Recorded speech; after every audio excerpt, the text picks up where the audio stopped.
Welcome to Fan Stream Sports. Nothing but pure sports. This is the JP Show. JP, it's so good to hear you back on the air. Stand by. Now, here's JP. Oh, a hearty good Monday morning to you. Wow, what a game last night by the Bolts. I was very confident they were going to win. Because that's what they do. Nobody bounces back by like the Tampa Bay Lightning. I don't want to say circle the wagons. That just doesn't work. But nobody bounces back like the freaking Tampa Bay Lightning. 17-0 now following a loss in the playoffs. I mean, Barry Melrose was just talking about that on ESPN. It's like, think about that for a second. It's not 17-0 following a loss in a regular season context where you may be playing a bottom dweller here or there, like, 6 of those wins are against bottom dwellers.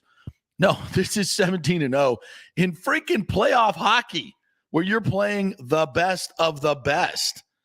And you come back time and time again and win games and win them in impressive fashion as the Lightning did. Welcome into the JP Peterson Show, brought to you by the law offices of Christopher Palermo. You can find him at palermopa.com. What an incredible performance last night. Completely expected by myself. I know a lot of people. It's odd to me how many people in the media and fans are just absolutely, oh, we got no shot. Toronto's just better. They're just better. I don't get that. Nick Geddes, Outkick.com, joining me here this morning. Fighting a cold, by the way. Man was sick this morning, but he got up and he came to work. Very unlike most people in your generation. But you, my friend, have a work ethic like nobody I know. I'm about to say it. When I told you I was probably going to stay at home today, I immediately had an inch of guilt or some guilt in my stomach. I was wow. like, I can't do it. Where'd you get that? Wow. Your mom, probably, your family, exactly. obviously. Happy Mother's Day. Yeah, happy Mother's Day to all the mothers. Yeah. I did get that from her. I had an ounce of guilt, and she looked at me and she's just like, "Are you sure you're not okay to go?" And I'm like, I think I'm good. So look, they see blew the news of blew. I can't even talk though, but blowed the nose a few times and got out of bed and got here. You know what? I'll say this. There are times when I feel sick and you're like, should I go to work? Should I not? And it's like 99% of the time, once you get your ass up and going, you feel fine. And you lay in bed. I just feel like you get sicker. You just get sicker. You feel sorry for yourself. It's like, just get up. Take some daytime cold medicine. It's, I think that stuff's just pure cocaine anyway. And you're just up and going, man. It's like, whoo, here we go. Let's go. And that's where we're at. So my man is fighting it today. We appreciate you getting up because I love what you said. Said it's a big show. It's a big show. And it is a big show. We win a fucking playoff game, and we came back and we did it in that fashion. It was like, F you, Toronto, and all your fans that were there that walked out with an L yesterday. We're the freaking Tampa Bay Lightning. Yeah, and I was in attendance yesterday with Casey, and I just want to let you know I have a playoff streak now.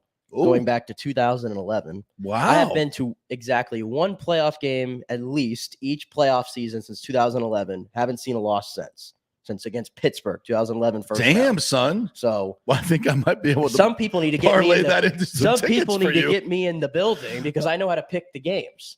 I think we may have to parlay that into some tickets for you. Well, listen, we're going to Toronto. Going to win on Tuesday night.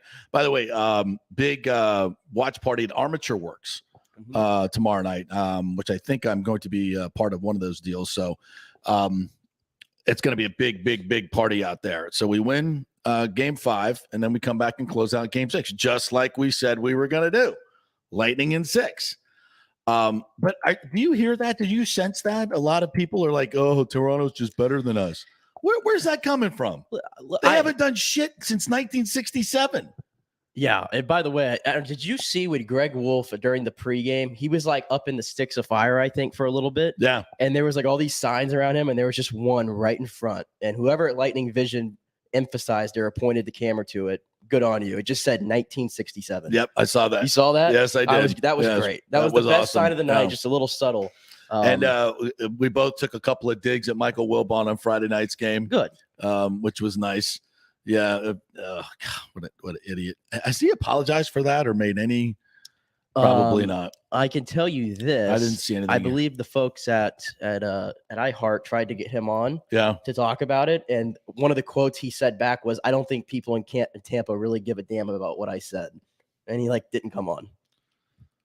So, well, he might be right about that. Well, we do give a damn. I don't know. Everybody was pretty riled up about it. We do give a damn. I mean, it's just, and that's silly because it's such an uninformed comment. I mean, at least you would expect a little bit of, oh, I didn't realize you had so many sellouts in a row. I didn't realize blah, blah, blah, blah, blah. Because I understand. Look, he's a national reporter. He doesn't know the minutia of Tampa Bay hockey. I get it. And he's not a hockey guy anyway. He's an NBA guy for the most part. But again, to me, it's that Northeastern Chicagoan elitist attitude that just pisses me off. Especially when it comes to hockey now, when you realize that, it's no longer an original six sport. This just in, Michael Wilpon, it's grown a little bit. Most of the teams that win the Stanley Cup are not original six, that Toronto being the prime example. So whatever. The Lightning came out and they did what they had to do. I love the starting from with Paul and Hagel right off the jump. They get into the zone. They keep the puck in the zone the whole time. Won the faceoff, which is nice for a change. Get it in the zone and then bring the top line in. And before you know it, Stammer's got one in the back of the net on a wicked one-timer, not from the office, from the maybe the bathroom outside the office. Is that what we'll call that? Yeah, we can go with that. We'll go with that. But this was the one that just blew the roof off the building. It's get the Lightning off to a great start. There's goal! Steven Stamkos rips it! That's loud. And it's 1-0. 1 minute in. What a shot. Just blasted that one. It was long on the horn there. Play with urgency and hit. And the Lightning have done it all right from the opening faceoff. Yeah. Toronto has not left their own zone. Yeah. A line change for the Lightning. Some tired guys out there for Toronto. A great pass from Kucherov and a one-timer from Stamkos. We've seen that before. What a Boy, did that pass. set the table. We talked about them before the game started. Steven Stamkos was overdue.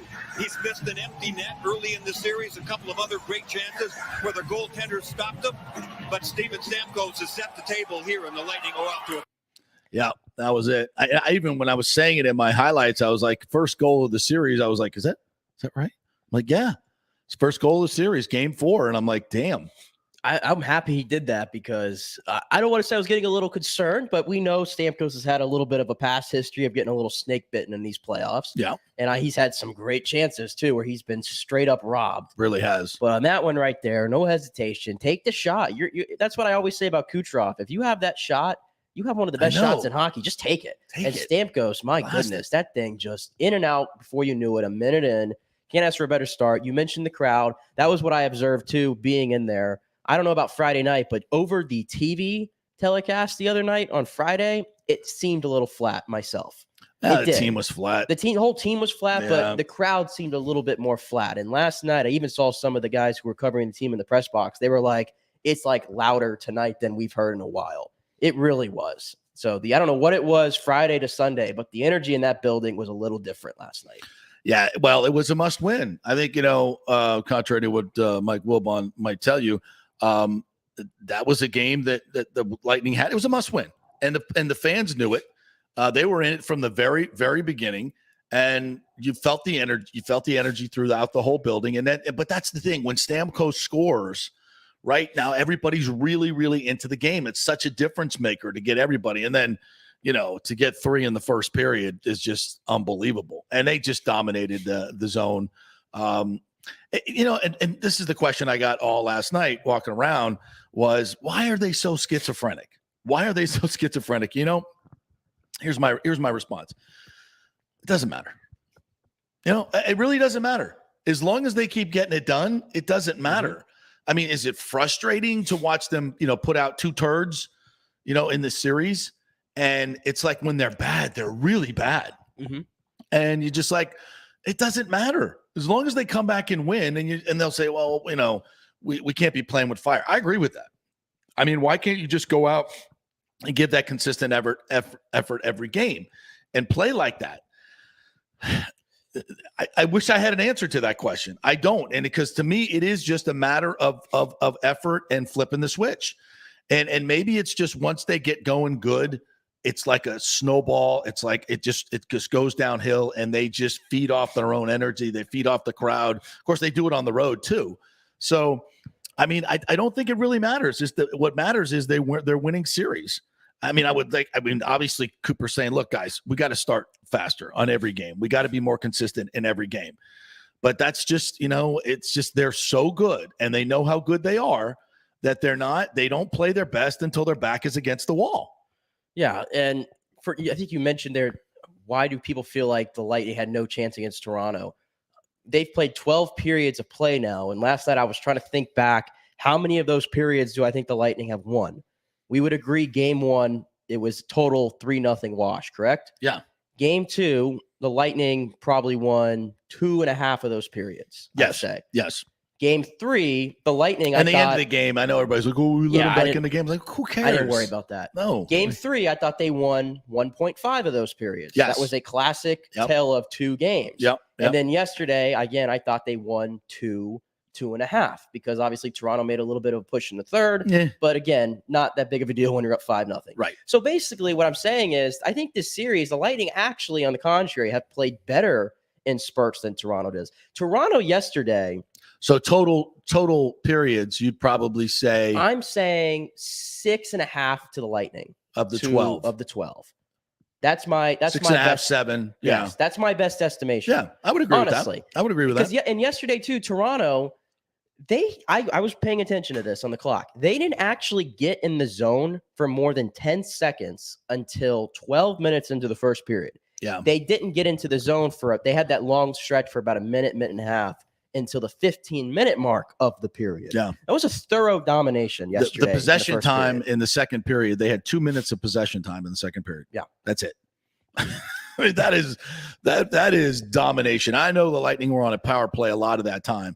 The Lightning power play, although it was 1 for 7, at least for the first 2 periods, I kind of checked out in the third period. It was a lot of kissing babies and shaking hands at that point.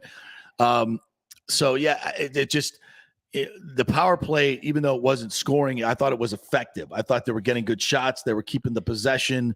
They were keeping the pressure on, and sometimes and once you got that many power plays, like when Toronto did earlier in the season, it just gets you out of your rhythm. You can't get your good lines out there. It just takes you out of what you do. So I just think the Lightning, when it comes down to their backs against the wall, they just flip the switch. That's all there is to it. Yeah, but I think the one thing too about this series, my takeaway, I'm waiting for it to calm down. I'm waiting for it just to calm down a little bit. We've had 3 games where the winner has scored at least 5 goals, or all the games, actually. Yeah. The winner has scored at least 5 goals. The penalties, the parade to the penalty box, which John Cooper said after game 3 needs to end. It didn't end. I don't know what it is with this series. There's been horrific calls both ways, to be honest. Well, but I counted it up, 203 penalty minutes so far this series. 203.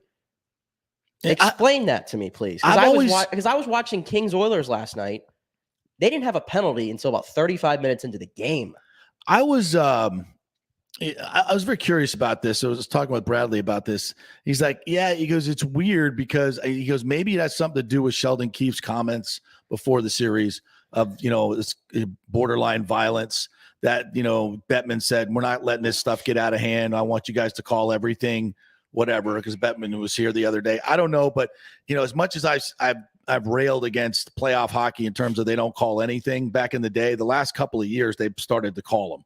And this series, it's too much. It is. It actually, it's too much. From a viewing experience, it's taking me out of the flow of the game, constantly. Where I see the arm go up, I hear the whistle, and it's like, here we go. Very little flow to the game. So much 5-on-4, 5-on-3 for crying out loud yesterday, and 4-on-4 hockeys. But that's what I'm saying. I'm waiting for this series to calm down, but it might not. We said coming in, we have a feeling it's going to be one of those. Every game's going to be 6-5, 6-4, and it hasn't disappointed there. Well, right from the jump, on the opening faceoff, Ross Cole. I know. We're going at it, right from the jump. Yeah. But it's like, I think there was a concerted effort by Toronto to say, we're going to be physical. We're going to beat up the Lightning. And they're like, we're not having it. So they're pushing back, and this is what happens. I think the Toronto's playing with I would say this: great ferocity. They are playing hard, but I just don't think. I think when the Lightning want to play and are at their best, I just think Lightning are the better team. I think they're the deeper team. They got the better goalie. I mean, Campbell was not good yesterday. He got taken out, and he was not good. And then that's the thing about any of these goalies can have good nights. They're all NHL goalies. Yeah. They're fantastic goalies, all of them. But when it gets to the playoffs, it gets a little bit more demanding. And I think you saw a little crack in the armor there from a kid that's only played that was his 13th playoff game. Yeah. Vasi's played 75? It's a little different. Yeah. It's a little different. The one from Colton too, where he total just goof on his part. And he just kind of looked at his glove like, are you kidding me? Yeah. Like that's a save he's supposed to make 10 times out of 10. Yeah, you got to have that. Course. And I think that was the moment Toronto was just like, all right, regroup. You got to go back to Toronto. Let's pull him out of here and let's just salvage what we can do. But the Lightning, to their credit, also too, Wayne Simmons was not in the lineup last night, which was interesting to me. I was looking around. I'm like, Wayne Simmons is not out there. And I think him not being out there for whatever reason, I don't know if it's a mentality thing. The Lightning won the physical matchup, I thought. That was the best they've played against the boards. Yeah. I think the entire series. 31 total hits in the first period. Yeah. I mean, this is a high hit game. It's clearly when a guy's got the puck, we got to go take him out. Although I still haven't seen Matthews get hit once. He's a big dude. I know, but I mean, come on, dude. Somebody's got to hit him. They've tried, but he's not really budging much. Yeah. But speaking of him too, I thought Matthews and Marner. You talk about them having too much space. Yeah, Cooper put Cirelli and Point were out there more often than not against him. Dude, Point was flying. I was gonna say Point had the best game you could probably have without scoring a goal. He was. Did you see that one? As I was sitting with Bradley and a couple other ex-players for a little bit of this point, and he came down the right side. Yeah, and he knifed in. Yeah, in front of two guys. Yeah, and then that was unbelievable. His speed and his burst. It was like that. That's what we need to see more of. But then did you see him go back on the back check? Yeah, and make the play. Yeah. I was like, and they were like, damn, you see that back check? He sprinted down, he sprinted back, and he got part of the play. I mean, I was like, okay.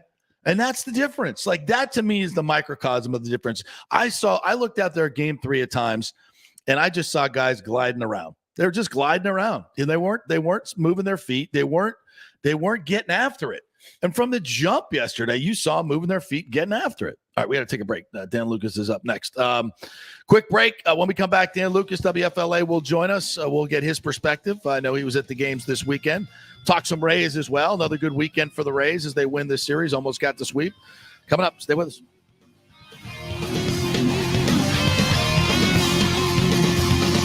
The world economy is in chaos, and mortgage rates are going to go higher in the next few months. Meanwhile, home values are up 24% in some neighborhoods of Tampa Bay.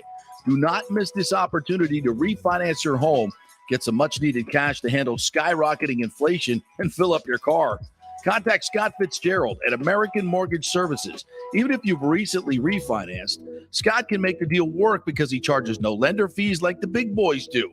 He will also shop your loan around to dozens of lenders and get the best rates and terms. Let them compete for your business. The big banks charge huge lending fees. Customer service is simply a phone number with endless wait times. Scott is local and will personally take your call. Here's his cell phone number. Tell him JP said you could call. 813-294-7595. Scott's done over 3,000 loans, including many coaches and athletes. He will answer your calls and concerns and give you workable strategies to be smart with your money. Reduce your payments.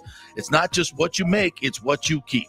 813-294-7595 or email him at scott@amstampa.com. The health professionals at Bay Area Mobile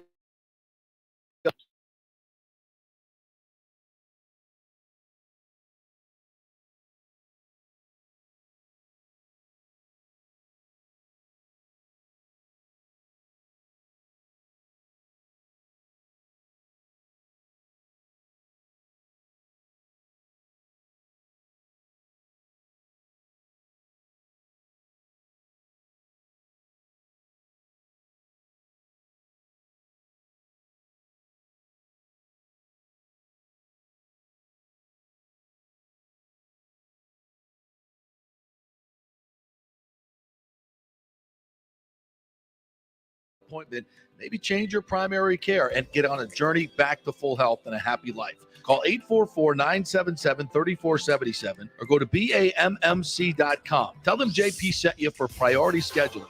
844-977-3477 or go to BAMMC.com. Coming back at you. Now, more with JP on Fan Stream Sports. It's only just begun. All right, welcome back to the JP Peterson Show, brought to you by the law offices of Christopher Palermo. Found out more at PalermoPA.com. I want to bring on our good friend Dan Lucas from WFLA, Channel 8, who was at Amalie Arena for the last two games. Saw him there, and evidently Game 4 was a much better night for all of us. Dano, what's up, partner? How are you?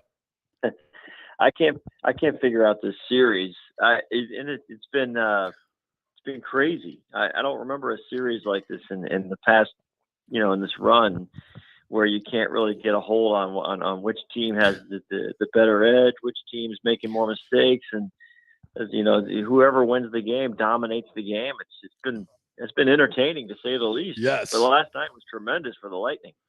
Yeah, I gave it the old, are you not entertained? As we came back for the first intermission after 3 goals and 18 minutes of possession time. I mean, it was a domination, but I don't see why this is so hard to figure out, Dan. One team wins one, dominates, the next team comes back, and then every time the Lightning lose, they just come back and win. It's pretty simple stuff, actually. 17 times in a row. We should figure it out by now, right? This is what they do in the playoffs. It's a great formula. I think what's really exciting is the fact that we have a best of 3. Yeah. And, Thursday night at Amalie is going to be an elimination game.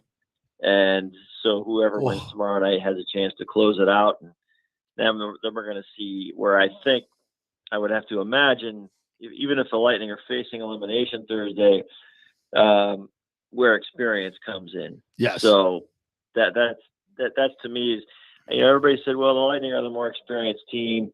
They've seen it all. And people wonder why. Well, why aren't they up 3-1 or in the series? Why, something like that. Why. But Toronto's a good team. Yeah. Toronto's a really good team. I also think that these guys have the experience of knowing that if they get down, they can always come back. I think it's a blessing and a curse, right? I think if they played the way they played last night and they come out with the jump that they have, I think they'd win every game in the playoffs. But that's just not who they are. It's not what they do. Maybe they're like a distance runner who paces themselves and has the kick when they need it. Maybe that's a good analogy. But whatever it is, it's working for them. And I'm not going to get crazy until they lose 2 in a row. Then I might say, okay, maybe we're slipping a little bit. But until they do, all I can just do is marvel at how this team plays when their back's against the wall. Yeah, and the ability to answer not only a loss, but to answer just a subpar effort. Yeah, with the complete opposite, and then you start to think, well, what's the human nature here? Why let off the gas pedal? Right. We wake up today, we feel great. Why would you let off the gas pedal tomorrow night? Maybe. But I think it's a matter of 2 teams that feel like their back is against the wall after a loss, at least in this series, and they're talented enough to make a push. And I think it's going to be withstanding everything tomorrow night for the Lightning, the first period for sure. And then what happens? Then remember the danger in this situation. The Lightning come out tomorrow night and they play a tremendous first period. Mm-hmm. They may not even have the lead, but you got to avoid that second period letdown. I got them in the I want to say it was Game 6 last year against the Islanders, or it might have been Game 4, where they gave us 3 quick goals in a period. Yeah. Where they were playing a pretty decent game, and all of a sudden it was like bam, bam, bam, and the Islanders took control of the game. But they got to avoid that, and I think they're going to be fine. Dan Lucas joining us here. What do you think the ramifications are of Campbell being taken out of the game? I know Sheldon Keefe had a long conversation with him as he took him out. But the bottom line is this is a kid, I think that was his 13th playoff game. And Vasi, I think, has started 75 in the 70s. That's a huge difference and a huge thing in experience. And when it comes down to all the pressure that's on this kid, getting taken out and now asking him to go back in, and he's got to be a little shaky. That's all I'm saying. And if the Lightning can get on him early and get to it, shoot the damn puck as many times as you can and test this guy. How do you think that plays into this in Game 5? Well, I've seen just in the history of this window the Lightning have been in, you could name the goaltenders that they've gone against where this has happened, all the way back to when Mrazek was really young with the Red Wings. Yeah. And seemed unstoppable till the Lightning figured him out, and they were able to break him, and they got through. They finally got to Bobrovsky, the Carolina goaltenders. So this isn't unusual, but when the coach kind of waves the white flag, down 5-0. At that point, I think you need to protect your goaltender and just tell him that's what you're doing, and then give him the rest of the night. When it's 5-0, who cares if it's 10-0 when you put the other guy in? Right. At that point, listen, we're going to come back Tuesday night. We'll get you. We let you down tonight.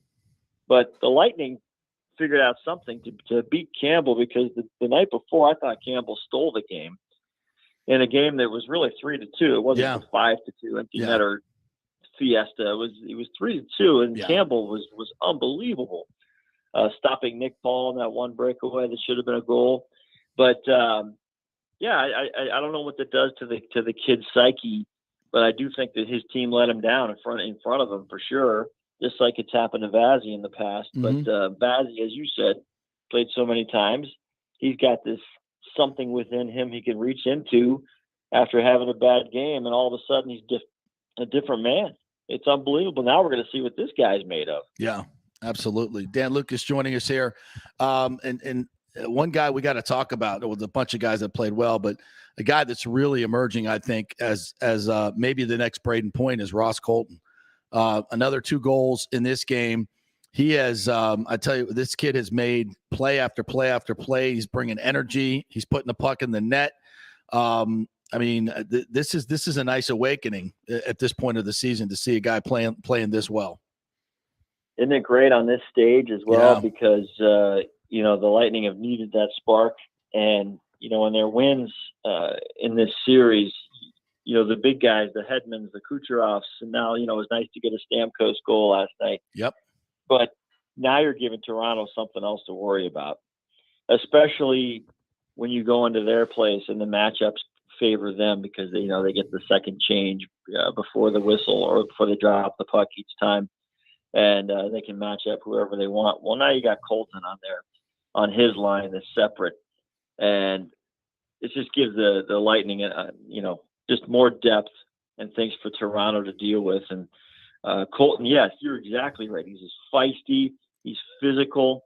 He's standing in there, and the difference is I like to watch Braden Point skate with the puck. Yeah, move around, but Colton's a bigger body. Yeah. And he plays a little bit of a different game. But yeah, the shot it's fun watching a young guy come on and come up, and 3 years from now, wow, good old Ross Colton. We knew way back when. But it's good to watch him mature, and I think we're seeing it before our eyes, and it's what the Lightning need as well at this time. All right, so how do you think this series ends? It's the best of 3 now, and with possible 2 of the 3 being in Toronto in a game 6. How do you think it ends? Well, obviously the Lightning need to get a win in Toronto, and it's easier said than done. But why don't you go all in tomorrow and set the stage and give yourself now a 2-game chance to beat them? I don't know why they wouldn't come out, firing in the first period and at least answering the surge that we expect from Toronto in the first period. I think it would be tremendous.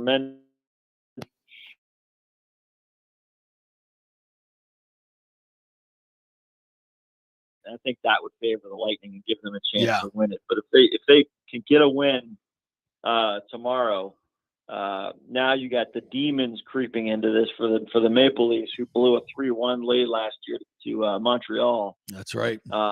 That now you got that mental play in there, and the Lightning full of confidence to close it out in Game 6. But they have got to come out tomorrow night and answer the surge that's coming and give themselves a chance. Yeah, and that's the thing. It's starting quickly in that game. Take the crowd out of it as much as you can, if not turn the crowd. Right? If the crowd gets a little antsy, and like you said, Toronto has a long and storied history of choking in the playoffs. And put that little bit of doubt in there, and then their fans get on them, and then it could get ugly really, really fast. That's what I'm hoping. And I don't want the Lightning to fall into this pattern again and fall behind 3-2, because I do think this Toronto team is not one you can mess with. If you think you can just, flip the switch and then win 2 to finish it out with Game 7 in their building, I mean, I can't tell you can't, because that's all they've done, right? But don't mess around. Just take care of this. I agree with you. Get out early, and put it to them. Hey, before you go, some quick thoughts on the Rays and this resurgence they've had on the West Coast, which has always been a house of horrors for them. But they go out and almost got another sweep yesterday, and Manuel Margot is just unbelievable. I didn't know this kid had this kind of offensive talent in him, to be quite honest. It's been great, and I like the West Coast games because I work late, and then you get home, you catch some of it when you get home.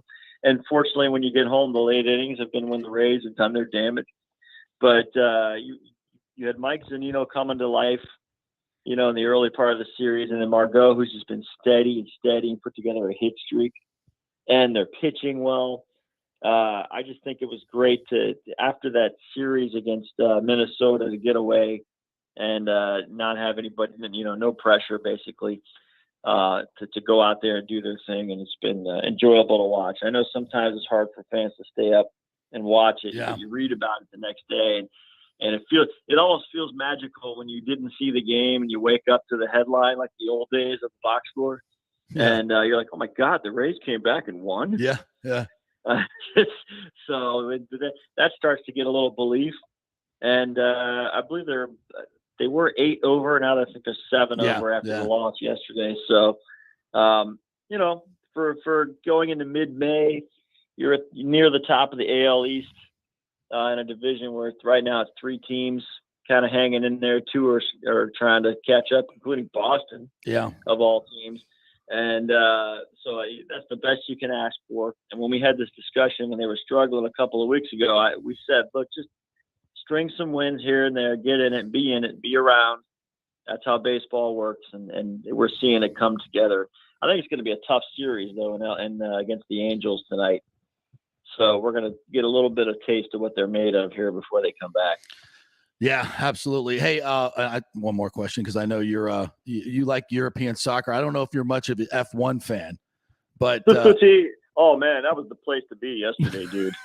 That was the place to be. I mean, I'm telling you, I was home Saturday flipping channels for a little bit before I headed out, and I saw a little bit of the qualifying. Yeah, and I'm telling you, until they showed shots of the Dolphin Stadium, the Hard Rock Stadium, you like Europe. It's just crazy. That's a party, man. All right, I'm gonna have to push back on this. Okay, it was a fake marina. It was boats in a parking lot with some kind of blue visqueen cover. That ain't fucking Europe, bro. That's some plastic ass cheese ball. Yes, it's plastic ass cheese ball, fake shit, Miami. And I'm I'm laughing at it. And I see people on these boats. I'm like, you schmuck paid $10,000 to be on a yacht in a plastic visqueen marina in the middle of a parking lot in a football stadium. You're in Monte Carlo or some shit. Come on, man. That's a kiddie pool. Man, Friday nights for me growing up watching Miami Vice, this was par for the course. This is what I wanted to see. But you know what? Around the world, this Verstappen, the Hamiltons, and all these guys are gods. Rock stars. To see the celebrities coming in and rocking it, and it's a spectacle, and I think it's neat. Yeah, no, it's a little cheesy for sure, but the course, the layout. If you watch the speeds, and they showed this during qualifying, they're going around these turns at about 40, and then they're hitting 198. Yeah, on these over straightaways. 200. I saw them over 200. Yes. Yeah. This Daytona. That's Daytona speed. And then they off of a sharp turn. Yeah, and they come into a turn like they're at 202. I was watching, and then they get to the hairpin turn like 2 seconds later, and they're down to 50 miles an hour like that. And then they're back to 200. It's like, oh my God. The racing looked good. That's like me going around the airport. I'm 60. The racing looked great. That part of it looked great, but the rest of it was complete cheeseball. I'm sorry. And by the way, Brady, goes to Miami. He can go out and go out in public down there. He's hanging out with Michael Jordan and Beckham and Lewis Hamilton taking their GOAT picture.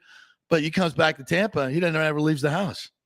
I don't know. I'm a little. He's back in. Yeah. He's working out. He's working out on St. Augustine grass today. Did you see the pictures? Yes. Him with his helmet. Yeah. Back to work, guys. And It looked like you out in the yard throwing the ball. Hey, somebody flip those hot dogs. Roll them for me. I can't use a tree as a pass here. That's like my backyard with the St. Augustine where we used to play pickup football, and the rule was you can't use a tree as a blocker. You'd be running down the sideline and like you set some kid up and like run right by a tree and he slams right into it. Yeah, we did that as a kid. Yeah, that was a rule. Love it. Yeah. Well, hopefully illegal pick. Well, maybe he'll grace us with his presence at some point at one of our sporting events. Who knows? I love it. All right, brother. Tell everybody what's coming up on News Channel 8 this week. What you guys got going? You going to Toronto? Well, we're not scheduled yet to head to Toronto. I would hope for a Game 7 we'd be up there because it's quite a spectacle to be there. And of course, if they do go to a Game 7, that makes the day before pretty critical. Yeah. So there's going to be a lot to tell for sure. So you want to be around the team for sure if you're going to have that. But one of the things today, if we catch our breath, and it kind of snuck up on us last night, was this Jerry Bohannon guy transferring. Yes. From Baylor to USF, and I can't wait to dive into this a little bit. It was just a text message comments, nothing really formal yet, but to me, it's both tremendous, unbelievable for USF, and it's also a little weird. Yeah. The circumstances. I'm like, what? I don't understand. This guy went 10-2. I know he was told in the spring that it's not necessarily his job and this and that, but so I can't wait to look a little bit more into this. But how's he going to fit in? And this could be a difference maker for USF. I think it's great for Jeff Scott. Yeah. I feel sorry, kind of feel sorry for Timmy McClain and some of the other quarterbacks. And this is the portal world we live in now, and as much as the players wanted this freedom and everything else, go talk to Timmy McClain and Contavious Marsh right now about the portal and see how they like it. The portal giveth and the portal bites you in the butt, so, you can't really feel sorry for the players. This is what they've kind of wrought. I wish we had a better system, but we don't at this particular point. But yeah, for USF, and I was talking to some folks yesterday about this, and there's a definitely groundswell going on at USF. I really feel like they're going to take a big jump this year. I may be crazy, but I love Jeff Scott. I love his, I was there at their golf tournament last week, emceeing their event, and their coaching staff, they've got all these transfers coming in. The on-campus stadium is happening. There is some great momentum over there. And it gives me a feeling of, like when I've covered other championship teams, that they're building to something, that you felt even when Jameis was here, you felt the Bucs. At least I did. I thought they were building towards something when Arians got here. You saw it with the Lightning. You see it with, some of our college teams. And I sense something big coming up. I'm not saying that USF's winning a national championship in the next 5 years. That's not what I'm saying. But to a conference championship, yes, absolutely. I just think Jeff Scott's trying to get something that not only make a splash, but can be sustainable. Yes. He's under the Dabo thing, and Dabo's against all these transfers. Right. But Dabo built a program, held on to his job at a time when people wanted him out. Yep. And now it's what we know. And I think Jeff Scott would like to have that, but you've got to get somewhere. And I think that he's turned the culture around. Yep. And I think even he said, all right, you know what, enough. We need to win some games. And that winning fixes a lot. Yep. So why not? If this becomes available, why not? Yeah. Why not? Oh, you got to jump on it, and they've got, like this portal has given them a lot of talent. So we'll see. All right, partner, we'll be watching. Thanks for your time as always. All right, JP, be good. All right, the great Dan Lucas right there. Yeah, that's a big deal. We're going to hit that later on in the show, and we'll take a break. We'll come back and get it a little bit more. But you were telling me that came down during the Lightning game last night? Yeah, I think it was right during the Lightning game, and I kind of popped a little bit in my chair. I was like, wait, what? Jerry Bohannon, and I looked it up. Yeah, he went 10-2 last year as Baylor's starter, took him to a New Year's Six Bowl. And he's going to be your new quarterback for South Florida. And he's got 2 years of eligibility. 2 years of eligibility. He's a big dude, 6'3", 212. Yeah. He's got some dual threat ability to him. I don't know. That's kind of weird, the whole Baylor, how he won 10 games with Baylor, and Aranda told him, you're not going to start this year. Well, interesting, I guess. But I don't know who they got coming in. It's one of those young phenoms. Elite 11 guy, yeah. And listen, and these coaches have to roll the dice now because you're not getting those freshman quarterbacks, those freshman phenoms, unless you tell them they're starting. So he probably told him the kid, to get him, he told him he was starting or whatever. You got to compete for the job. And now, for Bohannon, that's like, what the F?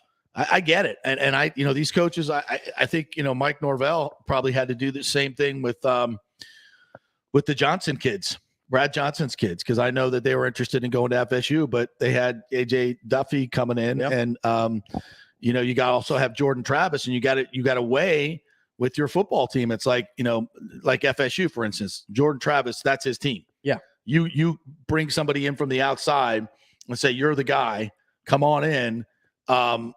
It's going to fracture your team. It really is. Now, would FSU have been better? This is all hypothetical. With the Johnson brothers, the next Gronk, the tight end, maybe, but you gotta, you gotta roll the dice. Yeah. You gotta make a decision. You can't do both. If you think you can do both, you're wrong. Yeah. But I do feel, you do feel for Timmy McClain a little bit, because I thought last year circumstances, what they were, I thought he played his ass off most of the time, and he got better and better. And they almost beat some really good teams, which we talked about at length during the season.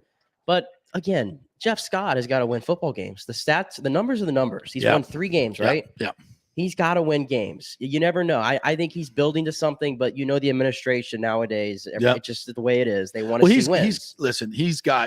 He's got this year and next for sure. Yeah. No question about it. Michael Kelly believes in him, and that's the right move to make. And people that are bitching about Jeff Scott have no idea what's going on inside the program. They have no idea what he's been doing in terms of recruiting. They have no idea. A lot of crap needed to be changed. Yeah. A lot. Yeah. And the COVID year was just it's not even a non-year. The COVID year set you back. It did, especially at USF. It made things worse. So it's not even like it's a non-year. It was a bad year. You took a huge hit because they lost so many players. So but it has bigger ramifications for USF though, because I think for Timmy McClain's sake, maybe this is a good thing for him, because he probably was rolling into camp, and I don't know what type of kid he is. Maybe you do. I don't know, but he was rolling into camp probably thinking, really good kid. But like everybody, probably rolling to camp like, I'm a starter around here, and maybe this gives him some kind of something for him to chase after now. Like, okay, this guy's coming in here now. I got to work even harder. Absolutely. That's great competition to have, in my opinion. Absolutely. That USF desperately needs. And it's a bigger thing. You got to win games, because it goes into, they're getting the new stadium built, we suppose. I guess that's going down. Yeah.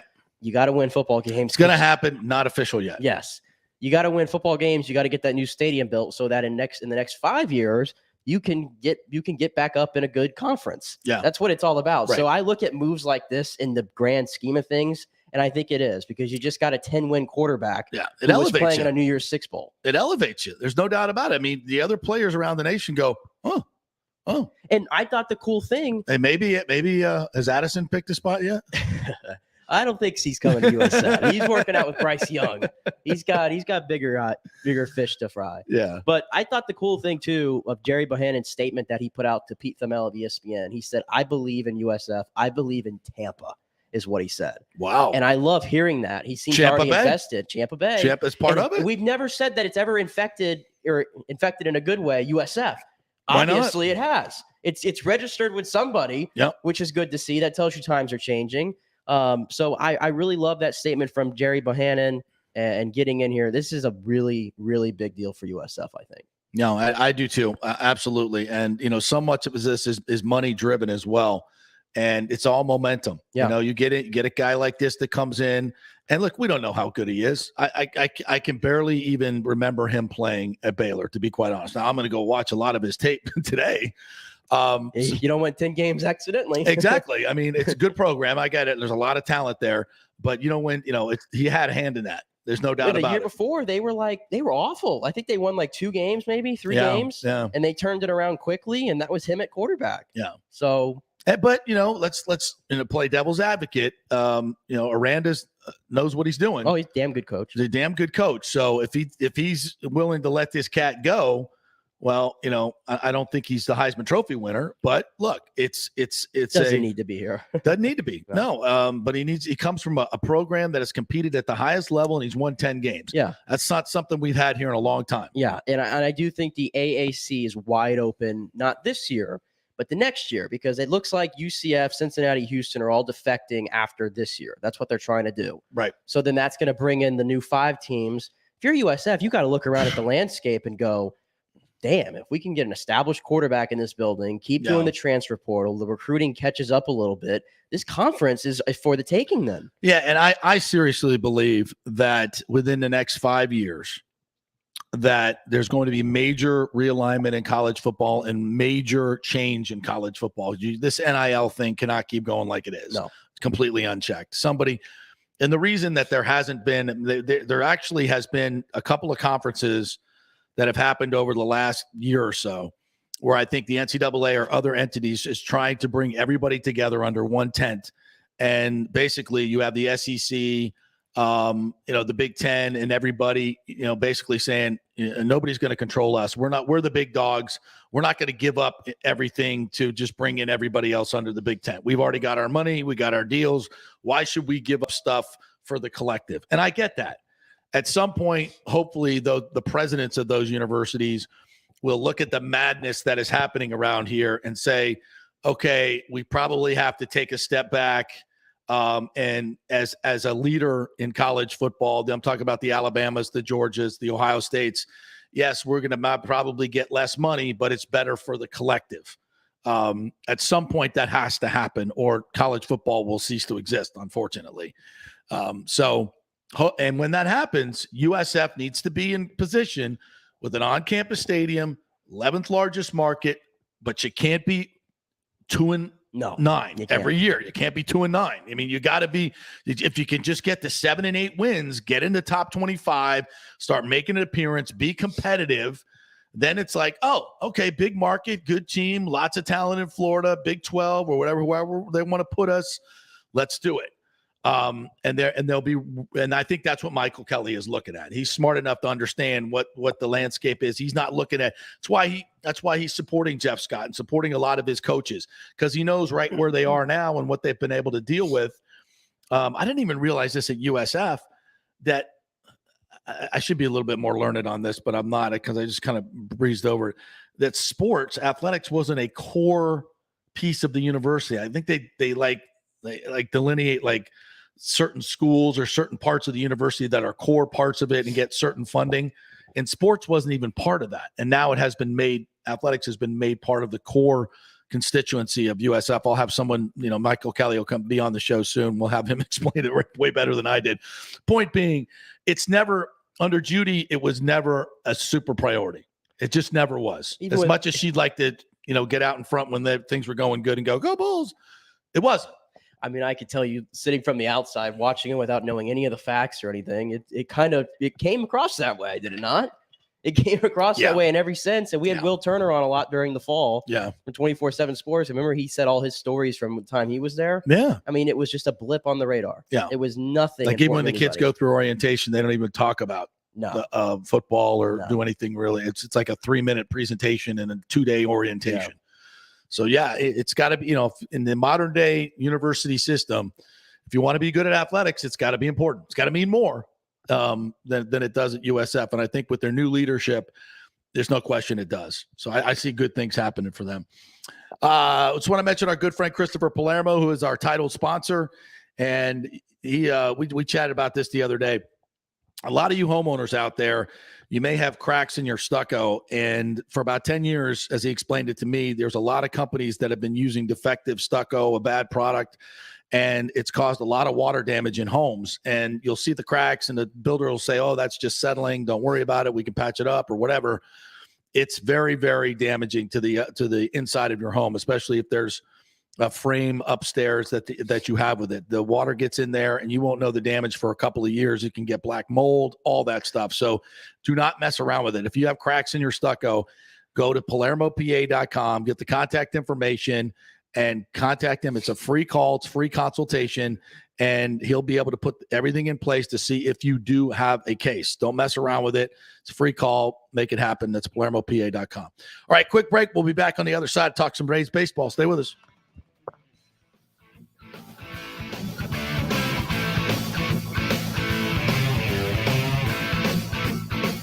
Cryptocurrency is all the rage today. The market cap for the industry is now over $1 trillion. And you read about people making millions of dollars, right?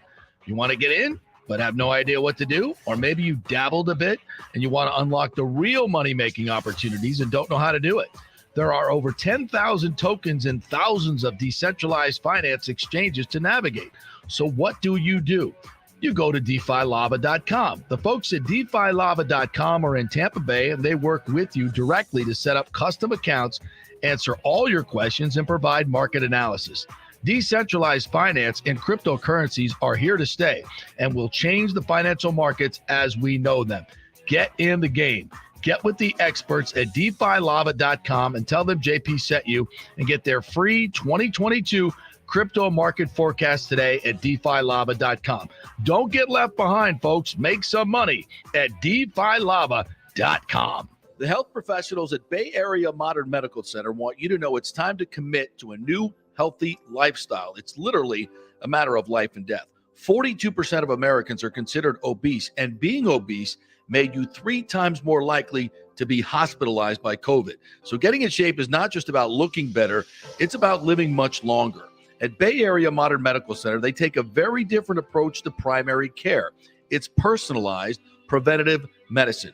Christopher Lugo and his experienced staff are proactive in looking at your issues before they become a problem, encouraging a healthy lifestyle with proper diet, supplements, and exercise to optimize your active lifestyle, building up your immune system, not destroying it with poor nutrition and bad habits. So call for an appointment, maybe change your primary care, and get on a journey back to full health and a happy life. Call 844-977-3477 or go to BAMMC.com. Tell them JP sent you for priority scheduling. 844-977-3477 or go to BAMMC.com. Italiano Insurance has been serving and working in our community for over 60 years, and it's not just about insuring all the pieces of your life. Italiano is as much a part of Tampa Bay as the Cuban sandwich, Gasparilla, and our Bucks, Lightning, and Rays. They're also active supporters of great charities like the Humane Society, Metropolitan Ministries, and local pediatric cancer centers. Hey, we all need insurance. So do business with a local company with a commitment to our community. Don't call some 1-800 number. Call Italiano and be greeted by one of your neighbors. That's 813-877-7799 or ItalianoInsurance.com. Named the Small Business of the Year by the Tampa Chamber. 813-877-7799. Let's go. Right now, back to the show with JP on FanStream Sports.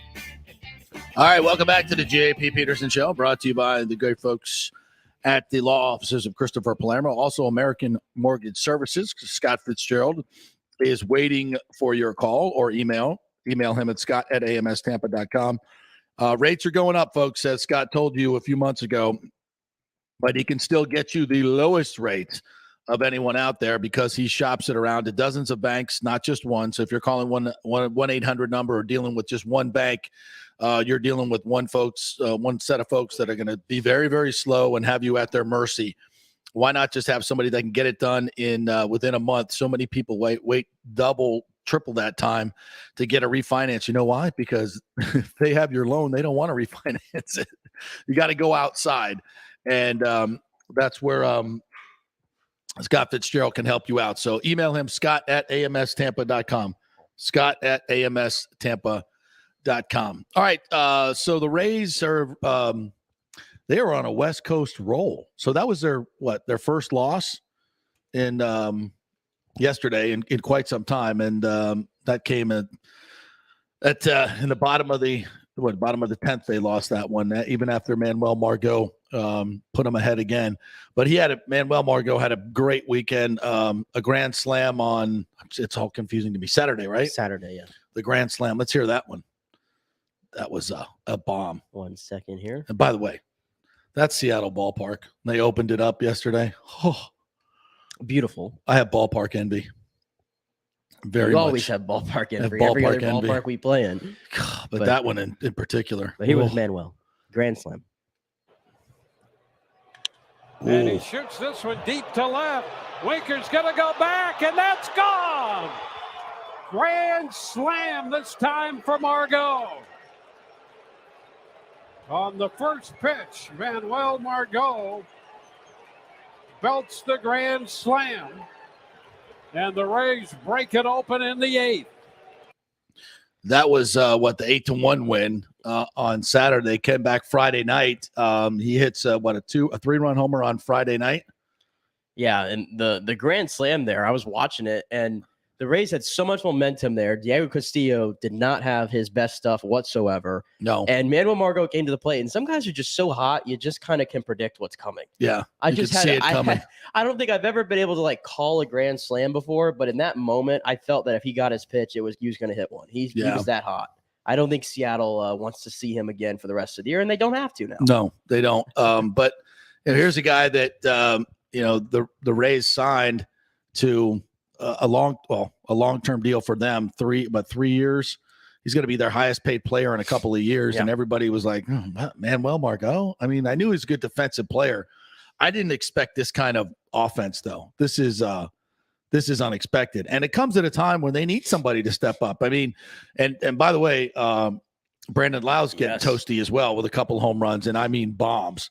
And that guy is just so streaky. When he's seen it well, he's seen it well.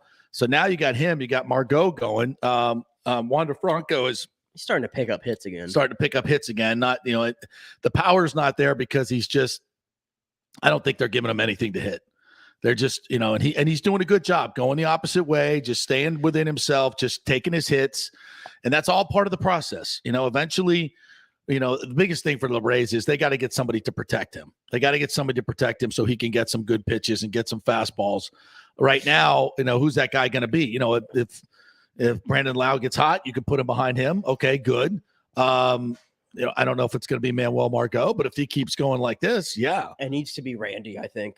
He has been he shows signs of getting out of this funk, but we're how many games are we in right now? 20. Yeah, about 27 games in, I think. Yeah, they won 13 of their previous 17 and 6 in a row until yesterday. So we're almost 30 games in. Point being, and Randy Arozarena has not hit a home run yet. Hasn't really threatened to hit a home run yet. No. He's still hitting in the top of the lineup, but a lot of his at bats, I'm not seeing it right now with him. He's swinging at a lot of bad pitches. He's swinging at a lot of things. Yeah. So they'd like to get him going. But Brandon Lau, when he hit the 2 home runs, and did you see the second home run that he hit, by the way, in that game? He went up, and that thing was high and outside. It was eye level. Outside, and he just somehow yanks that thing to the deepest part of the ballpark, and he knew it right away. That's confident Brandon Lau. What was with the slow trot and the staring at the home run and everything? I saw that. I was like, that ball barely got over that fence, and you looked at that, and you knew it right away. Yeah. I was like, I didn't know right away. It was a little closer than maybe he had anticipated. That confident Brandon Lau. But is there some history there? They were talking about it on the broadcast, and they're like, I don't know what that was all about, but there was something to it. There ain't no doubt about that. But I like him though, hitting in the 4 hole, because that's such a more natural thing for a power hitter like that. I don't need to see him in the leadoff hole. I don't. Yeah. No, that's the thing about this team is their numbers offensively are creeping up there. They're not bad, but they don't feel like a good offensive club, so right? Weird. Isn't it weird? They do enough. They've been piecing it together. When I see their numbers, I'm like, what? That can't be right. And you better believe it. Believe it. Where are they in runs scored now? They are 7th in runs scored, but just 7th in runs scored in Major League Baseball, and only 9 off the pace of number 1, which is the Angels, who they're going to play. That can't be right. That's true. That is 100% true. Batting average, 6th in the league. 6th in the league. 2nd in the AL. That is it just me? When I watch them play, I'm like, oh, they scored scored 8 runs. Yeah, that's great. It's like, how'd they do it? Like, who's doing it? Like they just creep up out of nowhere. But I mean, I'm not that surprised. This is the Rays we expect, right? It's always the Rays we expect. Yeah. But this offense, just like you said, like normally you'll have a bell cow or a couple of them in there, but they get a little bit from everybody. And they cobble it all together. Before you know it, they scored 6 runs. I think it's fascinating. It is fascinating. I think it's fascinating. It is fascinating. It's like some black magic trick they got going on. It is. I mean, other teams try to replicate it, and we mentioned it like a few weeks back. Is it bad for baseball that other teams are starting to use this? Yeah. But I just think the Rays are the only one that can pull it off. They're the only one. I'm constantly amazed at this. Yeah. It's bizarre. And there, the pitching and the pitching is fantastic. Fantastic. Yarbrough yesterday, Mr. 5 shutout innings. Where did that come from? We saw a little bit of a glimpse of it in spring training, but they didn't have an opener. But I was like, you need one. Yeah, Mr. Fleming, he finally got the axe. He got the heave ho. But no, not many good outings for him this year. No. Our boy Ralph Garza's up here, so they got. But again, I'm not overly concerned because Baz isn't here. He hasn't come up yet. He's going to come back at some point. Patino's going to get back at some point. Was that the Lightning game the other day? As was Tyler Glasnow. Tyler Glasnow was at the game, and he was a giant. He's a big man, an absolute giant. He's big. He's such a nice guy too. He's just a chat. He's in the Chase Club, chatting up everybody with a big smile on his face. He's just a really nice guy, and he was chatting with Chris, the bartender, up there, and he's like, he goes, maybe I think this is what Chris told me. He said 20% chance that he pitches in September. That's what Glasnow told him. 20%. Yeah. So I'm not betting on it. I wouldn't bet on it, but I think I came across some comments speaking of be a hell of a return, and if we're going into postseason, you want to be a quasi closer or something like that. I don't know. You get a rotation of McClanahan, Glasnow, Rasmussen, Kluber, pitch well again. Got to keep him healthy. That looks pretty good. My prediction of a barely over 500 team is not looking so good. My 100 win prediction is going back to fruition. We're back in it, and they've got themselves somewhere in between. They look like a 90 win team now. 90, 93. Still selling them short. What the Rays are going to do. They're going to piece together something like that. This offense looks like it could go in a month and a half long slump. It just does.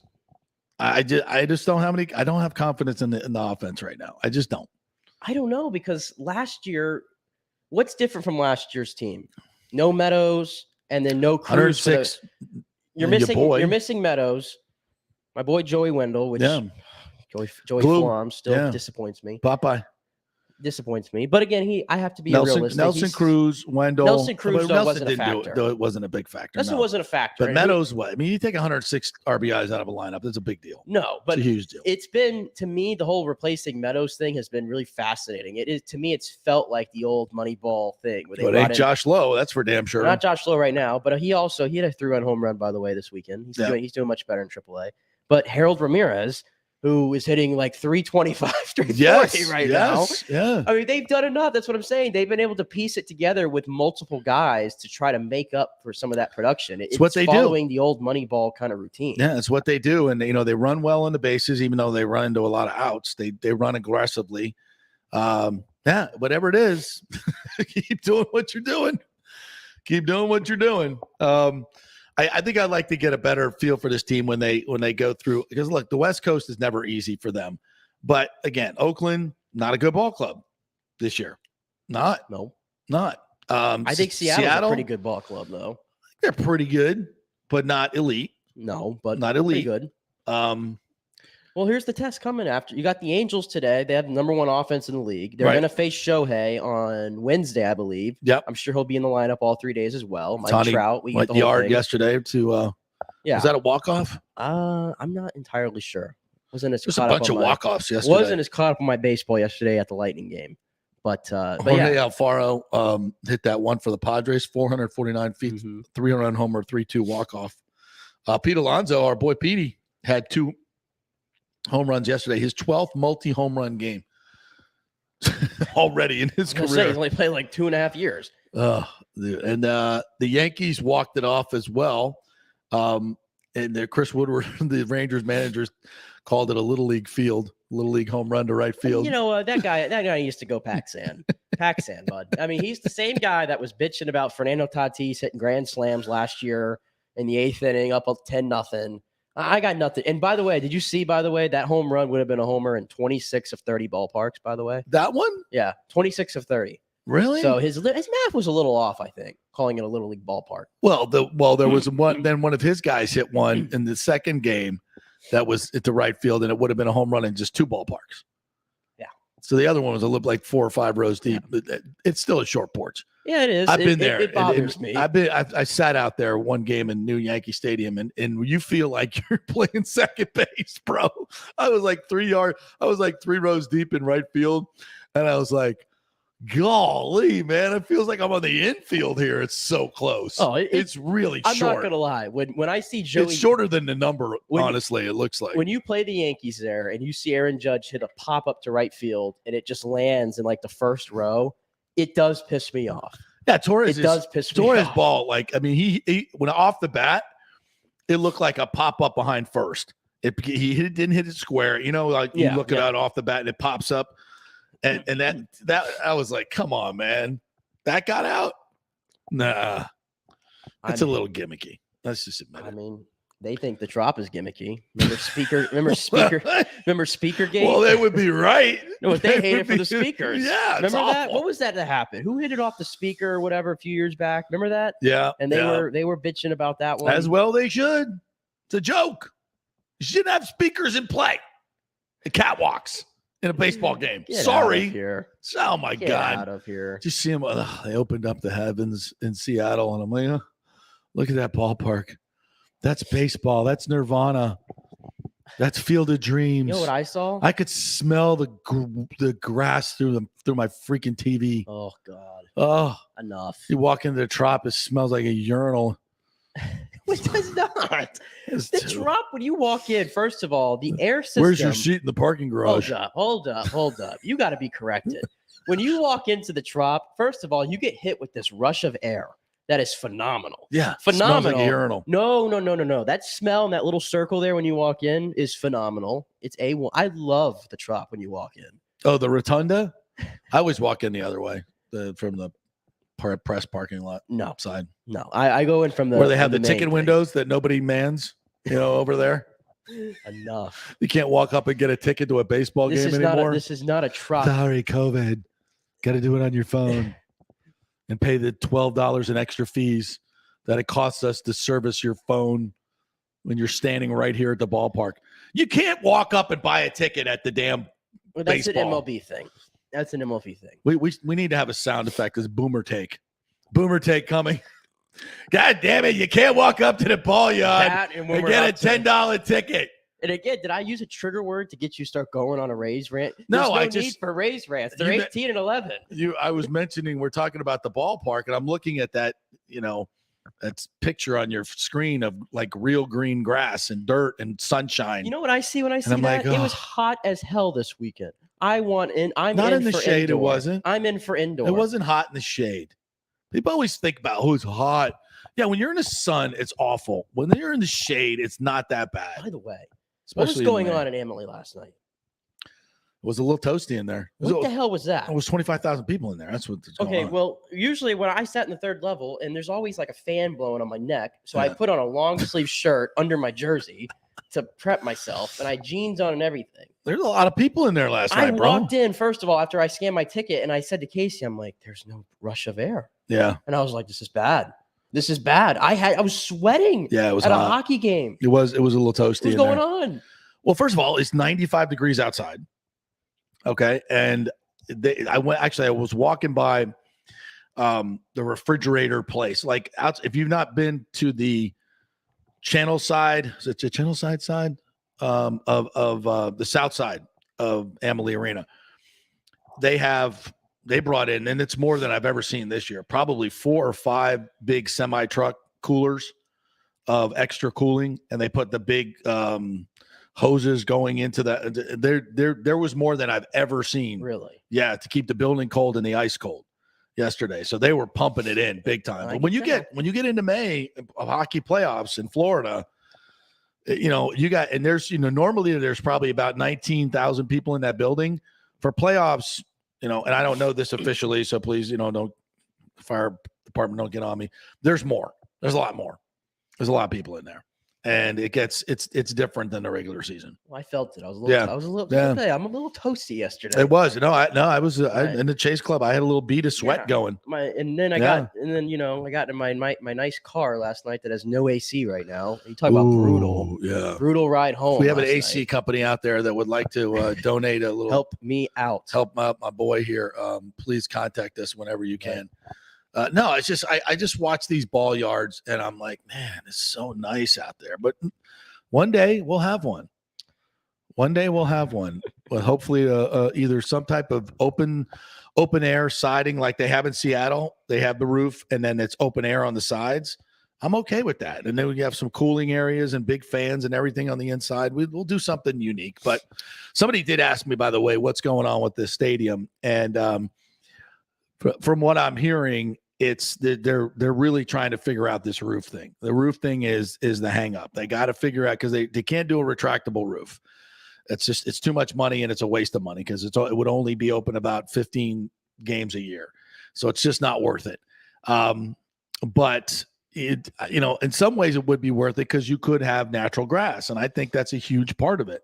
So, and I think that's what Stu wants. If there's one thing Stu and I agree on, it's baseball should be played outdoors on real grass. And I think he's trying to figure out a way to do that by also keeping fans cool and undercover and not having as many rainouts as we would hope. So, anyway, they're working on that. And I think once they get that figured out, they'll get to a number. And once they get to a number, they're going to figure out how to divvy it up and it's going to get done. But in the meantime, you asked about the Rays, the level of competition here. They are going to get it, obviously, with the Angels, the number one offense, and then you're going to get Toronto back at home for a pretty big in-division matchup. First time they played Toronto this year. And then you get the Austin Meadows reunion against Detroit coming up as well. So the level of competition is going to get going here in a little bit. But like we said, the Rays were winning games, and we were still poo-pooing on them, and they weren't playing their best baseball. Now they're playing their best baseball, I think we'd argue, of the year right now.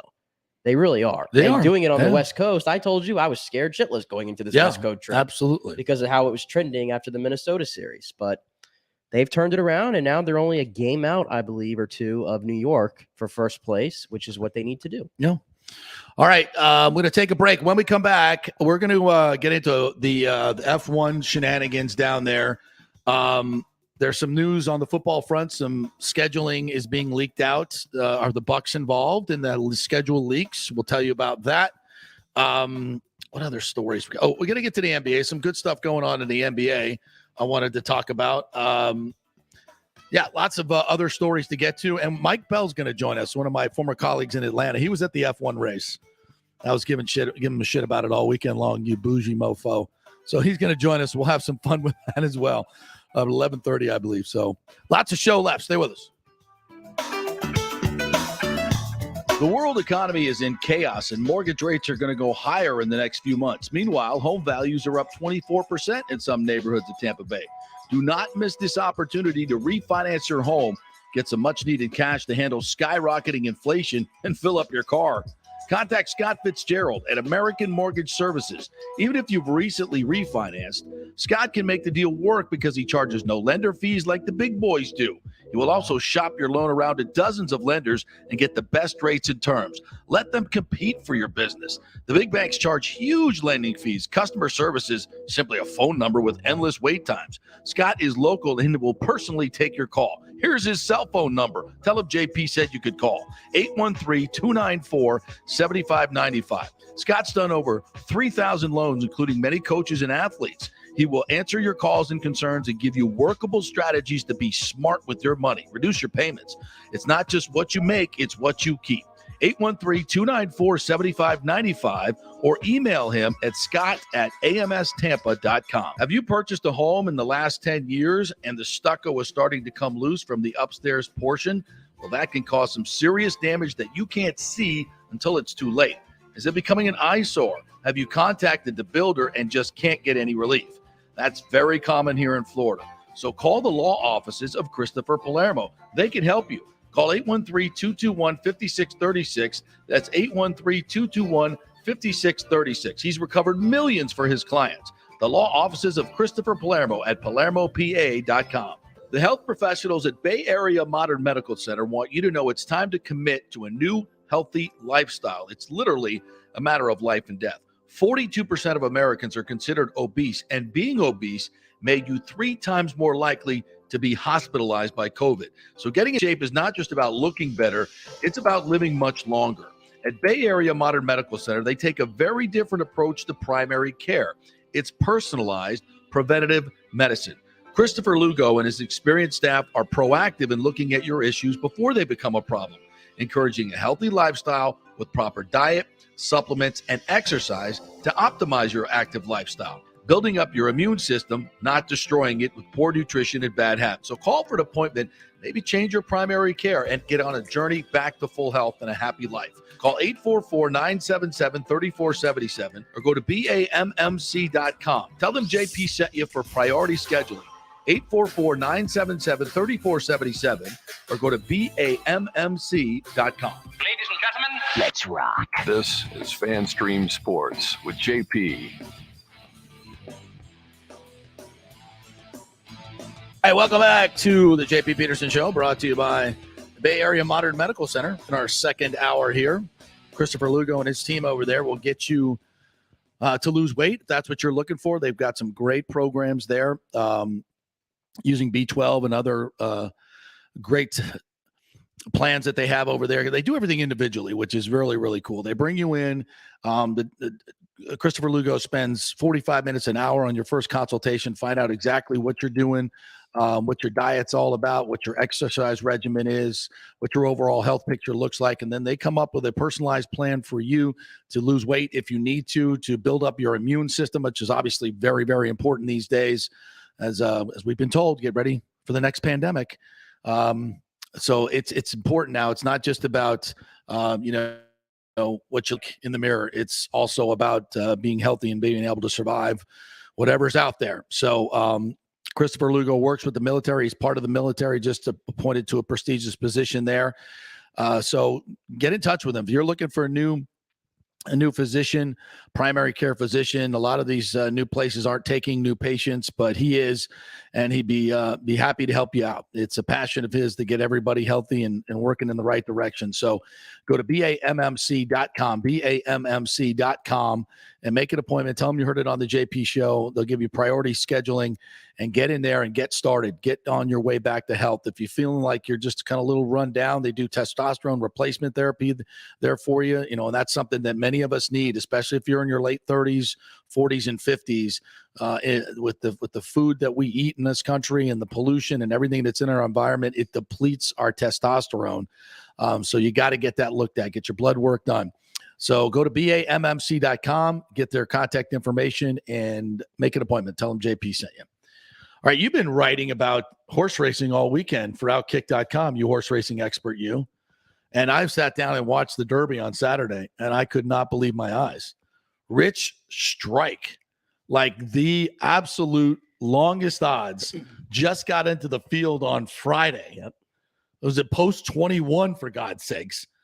And he gets the ride of his life right on the rail. I'm trying to remember the jockey's name. Sonny Leon. Sonny Leon. Just gets it. It's a little quick turn at the top of the stretch to find some more open run and comes right down the rail and just blows away the favorites. I mean, that's as great an upset as you'll ever see at the Kentucky Derby. Rich Strike, a colt that could be claimed for $30,000 a couple of years ago, wins the freaking Kentucky Derby. How about that?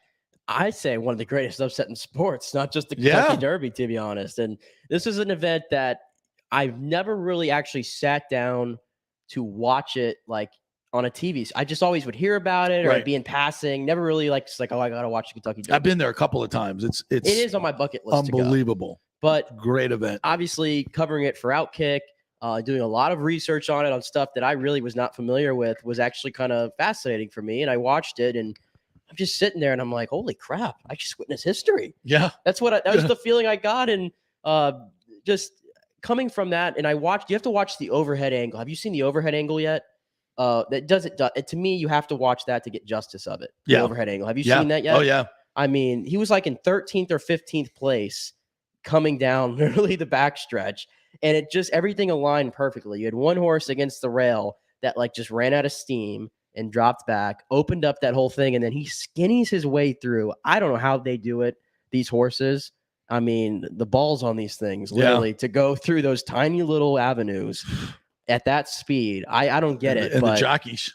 Yeah. And the jockeys too. But he just kind of skinnied his way through two horses and then edged to the left. And he must have been preserving all his energy. Yeah, he was. Or what? Because he put on. He was sitting in the back of the pack, but running on the rail the whole way. He probably ran, gosh, and some of those horses, some of the bigger favorites went so far to the outside. I mean, you got the stretch call right there. Yes. But if you look at, I'm trying to remember some of the other Epicenter was Epicenter. There are a couple of the other horses that were in contention. They had to go so wide on that final turn. I would bet you Rich Strike probably ran 10 to 12 yards less than all of those horses did. Because probably. I mean, that's how good a trip he took, and that's a big deal. That's a huge deal when it comes to the wire. And plus, you're basically drafting off the rest of the horses. You're in some ways it's a lot easier to roll, but if you're not tucked in there. And he had a great trip, and boy, he had some jets left at the end. Yeah, and let's listen to the call because I thought it was wonderful. Yeah, this is history. Yeah, I love this. This is one of my favorite parts of sports. This call down the stretch they come. And Epicenter is coming up on the outside. Epicenter has taken the lead as they arrive into the final furlong. Sandon is coming after him. Epicenter and Sandon, these two, stride for stride. Simplification down the outside is next. They're coming down to the wire. Epicenter's ended. Rich Strike is coming up on the inside. Oh my goodness! The longest shot has won the Kentucky Derby. He never saw him. Rich Strike. He never saw him. In a stunning, unbelievable upset. I got chills. Did you see the? I got chills. Did you see the chills? Do that again. Because it's funny because we're watching. I know you guys can't watch it right here, but you're just listening to it. You can hear the track announcer, who's obviously the best in the world.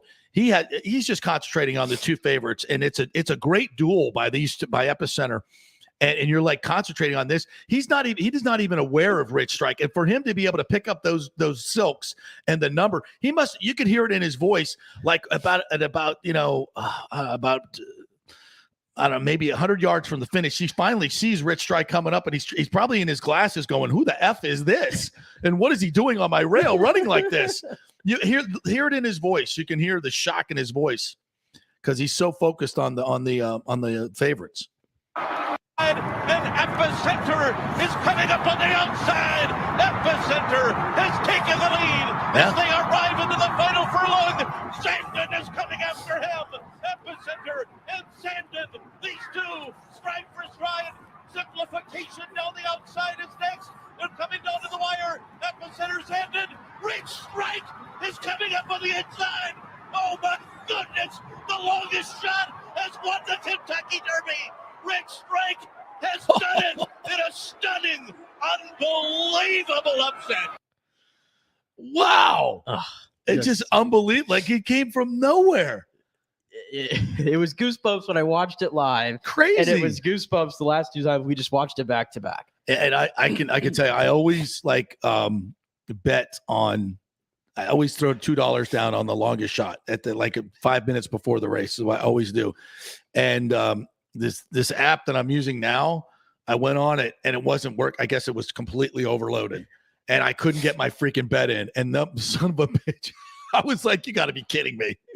I mean, it would have been what? I don't know. What was it? It would have been $160, But you look at the trifectas and the exactas and the money that paid. Oh my God! I think the trifecta was $14,000. It was unbelievable. The prices that were paid. I mean, you know more about the Colts story than I do. You wrote about it all week. It's like leaves you speechless, really. It really does leave you speechless. A horse that had only raced, I think, 4 times this year, if I'm correct. Yeah. Had only raced 4 times, was an alternate coming in, literally 30 seconds before the deadline. They got word, you're in. Yeah, you're 30 in. seconds before the deadline. And Sonny Leone, I found this fascinating, has raced 5,175 races in his career. 5,175 races. And on 5,176, he wins the Kentucky Derby, jockeying a horse that literally had to start in the 21 position. They got to make a movie out of this one. This is a movie. This is a movie. This is a movie. I want Disney to do it. It needs to be on Disney Plus because they do the best dramatic movies. I don't care what you say. Those movies are the best. You know exactly what I'm talking about. To me, you know what this reminds me of? The Greatest Game Ever Played. That movie. That's what I want to see. The exact thing. They'll make him into a transgender horse or something. Oh, shut up. Shut up. Shut up. I don't trust them anymore. Anyway, great. If you're watching on stream, just the look that I'm getting right now. That's Disney. Look, $30,000. And the people in the horses game, and I got some friends that are in the horse game out of Tampa Bay Downs. We're going to get them on this week. They go to these claiming races all the time, and they're looking for horses all the time. And I bet there's probably 10 people that we know that looked at this horse and could have claimed him, was like, eh. I mean, you want to talk about making some money? You know what the stud fees on this horse are going to be now that you claim for $30,000? Are you freaking kidding me? No. Unbelievable. And to me, the entire time I was watching Kentucky Derby, you know that the only thing anybody wanted to talk about was Bob Baffert. Bob Baffert this, Bob Baffert that. How's the sport going to survive without Bob Baffert? Well, there was a white-haired man in dark glasses seen near Rich Strike's paddock with a rubbing cream before I heard that. Really? Yeah. I don't know if it was Baffert or not, but that was I'm joking. Well, no, but it was right afterwards. Rich Strike wins. What was everybody saying on Twitter? Oh, the horse is drugged. Oh yeah, drug test that horse. Drug test that horse. Blah, blah, blah, blah. Like nobody can. Can we just enjoy the moment? No, we can't. No, we can't because Bob Baffert ruined it because he drugs all his horses. Who cares, man? I mean, yeah, but everybody wanted to talk about Bob Baffert. How's the sport going to survive? It's looming over. I love that. It's looming over the Kentucky Derby. Nobody's talking about Bob Baffert today. Well, honestly, we're talking about Rich Strike. Yeah, we are. But the fact that the Kentucky Derby winner was cheated and was using drugs, but you hear Baffert talk and you're like, I don't know. You kind of believe him, but he does have a little bit of a Lance Armstrong feel to it, I got to say. It does. Yeah, but whatever. This is a great story. It's a great story, and anything can happen in sports, in sports and in horse racing. But that call, it just, he literally, his name, Rich Strike's name, was not mentioned in that call until he was about 20 yards from the finish and finally put his nose out front. Yeah. I mean, you could hear it. It's like, oh my God, Rich Strike on the inside. I mean, if you were listening to that, you're just like, what? He just won the Kentucky Derby. You didn't say his name the whole time. Unbelievable. Yeah. Unbelievable. Show. Yeah. And that horse, though, it has won at Churchill before. The only victory it had before was at Churchill last September. So read into that what you will. That horse now has 2 wins and 2 starts at Churchill. So there you go. That's and every one of his races, if I'm not mistaken, he was coming from way back to finish third or finish second, or he's a closer. And the pace of this race was ridiculously fast early on. So a lot of those, the horses that were the favorites or the mid favorites just got wore out by the pace. Yeah. And that while Rich Strike just sat in the back chilling. And then, like the heavens opened up for him and he got that shot on the rail and he took it. Yeah. And it's cool too for the trainers, the whole crew, Eric Reed and his entire family. It's a whole lot of horse racing, man. It's a family business. It is as American as you get on the farms and breeding these horses to come into these races. And I know Eric Reed said we wouldn't have put a horse up here that we didn't think could win. Oh, come on. Eric, I'd hate to tear Come on, Yeah. bro. Yeah. Okay. But No. I look at the joy on his face. He couldn't even hardly speak after. Yeah, that's great. That was phenomenal. I love the pageantry. It's like, to me, that's like one of the great sporting events, and it's got to be on your bucket list to go to. It's just the pageantry. It's tradition. It's everything. It's horse racing. Yeah. It just reeks of horse racing and all that, the good stuff of it. And yes, it's pretentious in a lot of different ways, and the hats and everything. But it feels real. Like, that's part of it. Like, you get dressed up for it. It's real. Yeah, it's a real thing. And I think a lot of big events nowadays, I don't know how you feel about this. A lot of big events feel like they're almost watered down in a way. Yeah. And I feel like we pick and analyze apart them so much. I kind of love the fact that nobody pays attention to the Kentucky Derby until the day of. Yeah. And then it's like, okay, it's here, and it looks the same every single year. It's consistent. Like, what event has lost the most luster of the big time events? The Indianapolis 500. Like, I was growing up, the Indy 500 was huge.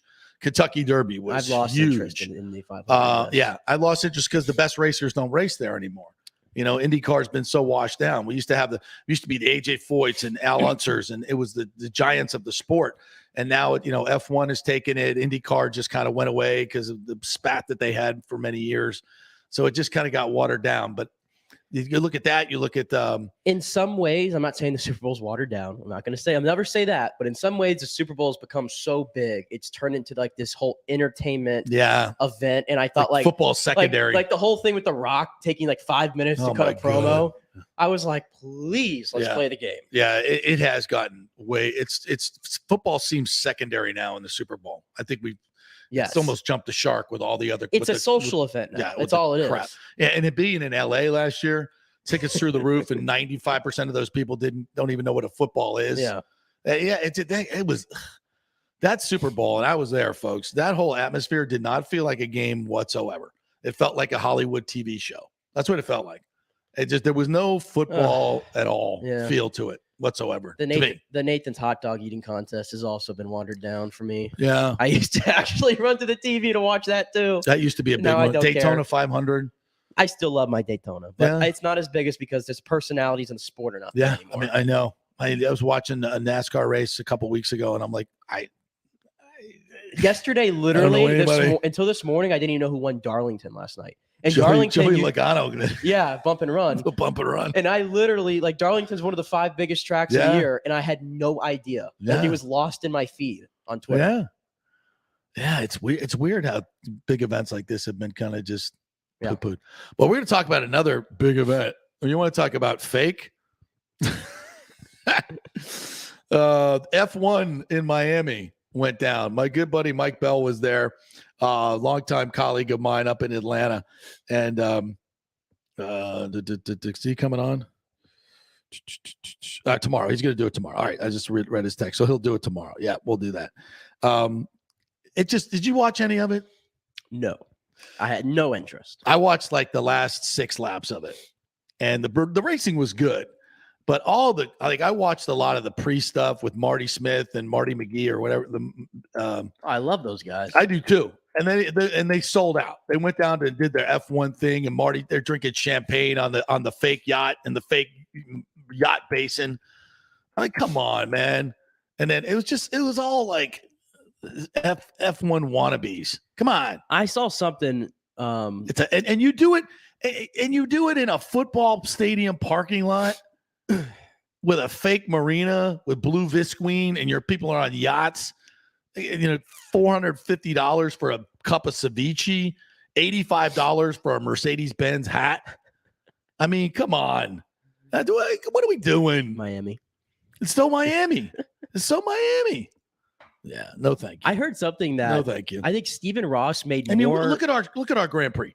We got a real marina. Yes. We got real street racing. Through the streets like F1 is supposed to be, right? Mm-hmm. For the most part. I mean, come on. What is that? I think Miami bullshit. What's crazy, I can't believe the money it made. I saw that Stephen Ross made more money on that event than he makes for all 8 Miami Dolphin games throughout a year. Well, guess what? The tickets are got to be there. You got to be seen there. You got to be there. And people can ridiculously overpay for status. I'm sorry. I mean, did you see the epic photo between Tom and Michael Jordan, David Beckham, Lewis Hamilton. That was pretty cool. And then the video of Tom and Brady hugging, or Tom and Brady and Jordan hugging. That was a goat hug. You could tell they both were just like, they both just hugged, and they're like, my brother. They're like, we have a special VIP place. They're like 13 rings. 13 rings between the both of us. How about that? Did they have them all on? They should have. Wow. They should have. Be a lot of bling. A lot of bling. Whew. Yeah, that was cool. That was a cool moment. To your point, you wish Tom Brady could have those pictures in Tampa, not in Miami. Yeah, but, he found a way to go out and to a sporting event in Miami. You're never going to let that down.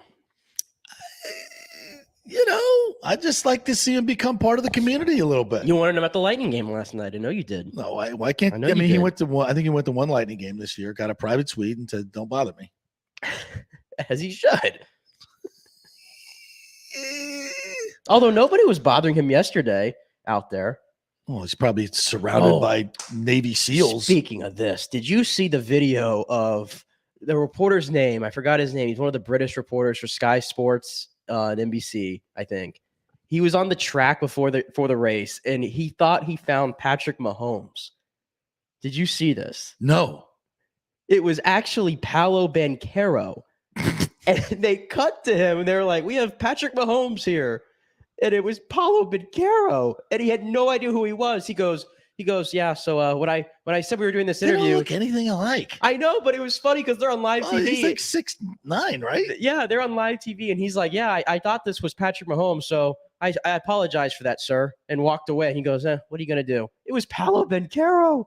How you screw that up? I don't know, but he didn't even know who Paolo Banchero was. Well, why would he?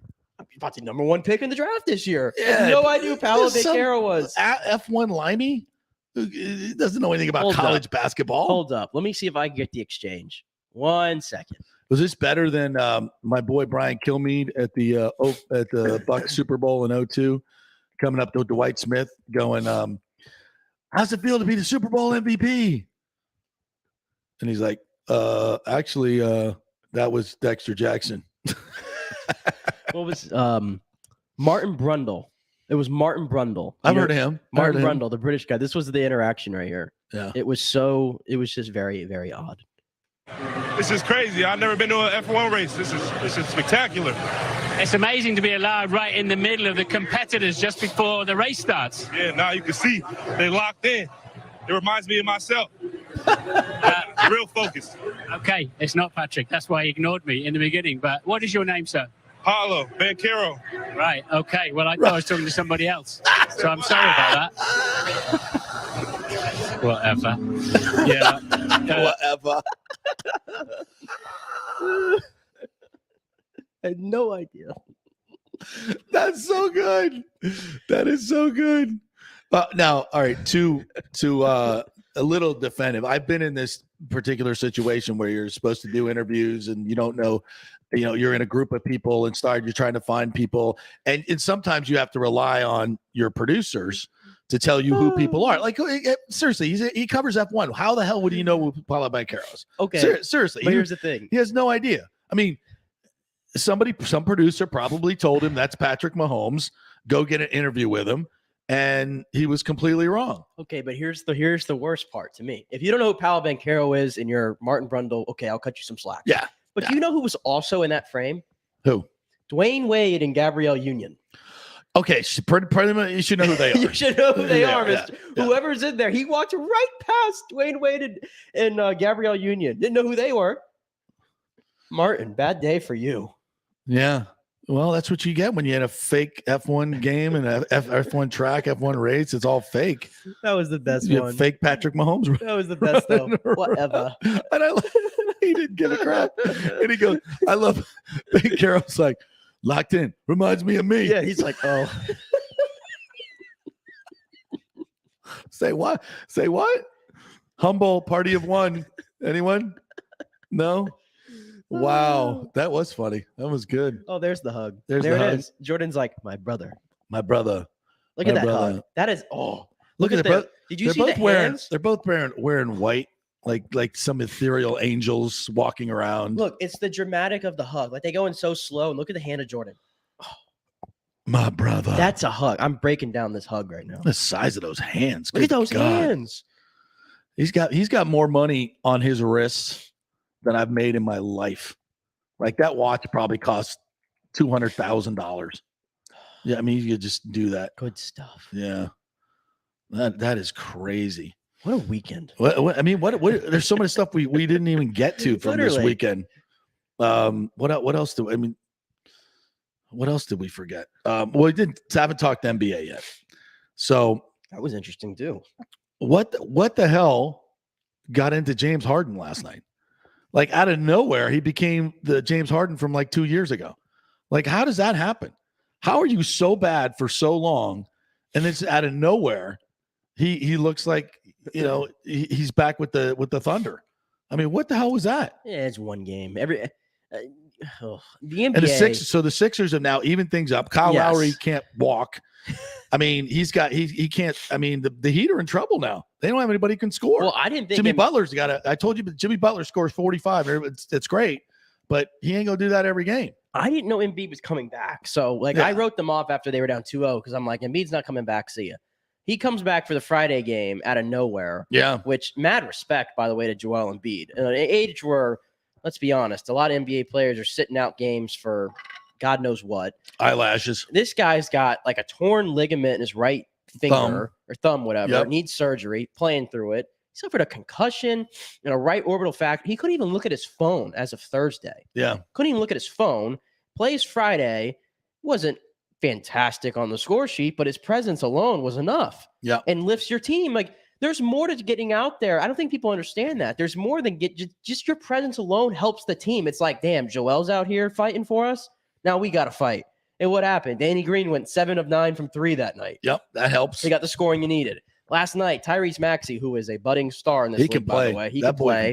But even James Harden, who probably looked at himself in the mirror and said, damn, I used to be one of the top 5 players in this game, an MVP, and I have a streak of I haven't cracked 25 points. His body language looked completely different last night. Completely different. And it is one game. That's why I kind of groaned a little bit because a lot of people came today and they're like, oh, elite James Harden. And I'm like, one game doesn't wash away the entire year where he had some bounce. He looked looking like a fat slug for 2 months, and now he's like, James. Yeah, like what? And how about Chris Paul? Chris Paul has more fouls than points. Minutes. Like bizarre, just a completely bizarre performance. In that series, I thought like how the Mavericks are going to get in this game when nobody else can score but Luka. Yeah. Now it's 2-2. Every game 4 yesterday in hockey went to 2-2. Everything's 2-2, I think, in the NHL right now, except for they have the games tonight. Yeah, but of course, yesterday they all went to 2-2. Nashville's the only one that's already just put them away. Yeah, just bury them on fire. Yeah, but every other series, I mean, hell, I'm gonna be watching Washington and Florida tonight, and I'm rooting for Washington. Please put this series to 3-1 and put Florida away. Please. Yeah, I'll be happy to do that. All right, good. I'm lining up some other some guests for later on this week. On the work. Yeah, we're doing work. We're producing while we're on the show here. That's how we do it. All right. So, and by the way, Nikola Jokic has won the MVP. Yes, he did. How about that? That's a bit of a surprise, is it not? I thought Joel Embiid was going to get it. Like Jokic actually had a better year this year than last year. Which, if you're going to win the MVP 2 years in a row, you have to. He did it without Jamal Murray, and he did it without Michael Porter Jr. for the entire year. And they still got the 6th seed, I want to say. Yeah. He's a good player, but Embiid dealing with the Ben Simmons BS. I mean, just James Harden not being like James Harden when he got here. And they finished in the top 4 in the Eastern Conference still. And the season he had, the first center since Shaq to lead the league in scoring. Yeah. And the effort that he's putting right now with the injuries. To me, that's the MVP. Of course, they don't take the playoffs into account. Which doesn't make any sense. It doesn't. Does it? No, it makes no sense. Why do we vote for? Well, of course, if we did that, then probably the MVP would always come from the champion, which is no good. But maybe not. You know, it doesn't have to necessarily. But the NBA regular season is so it's worthless, and yet all the awards are based on it. That makes no sense to me. That makes zero sense to me. All right, let's take our final break. We'll come back on the other side, and we'll recap what went on with the Lightning. We got a little bit more Lightning sound we can give you as well. We haven't heard from Coop yet, so we'll hit a little bit of that. There's some NFL schedule news out there. I don't know if the Bucs are involved in any of these leakage. So we'll check all that in the break, and we'll be right back. Stay with us. Italiano Insurance has been serving and working in our community for over 60 years, and it's not just about insuring all the pieces of your life. Italiano is as much a part of Tampa Bay as the Cuban sandwich, Gasparilla, and our Bucks, Lightning, and Rays. They're also active supporters of great charities like the Humane Society, Metropolitan Ministries, and local pediatric cancer centers. Hey, we all need insurance, so do business with a local company with a commitment to our community. Don't call some 1-800 number. Call Italiano and be greeted by one of your neighbors. That's 813-877-7799 or ItalianoInsurance.com. Named the Small Business of the Year by the Tampa Chamber. 813-877-7799. Cryptocurrency is all the rage today. The market cap for the industry is now over $1 trillion. And you read about people making millions of dollars, right? You want to get in, but have no idea what to do? Or maybe you dabbled a bit and you want to unlock the real money-making opportunities and don't know how to do it. There are over 10,000 tokens and thousands of decentralized finance exchanges to navigate. So what do?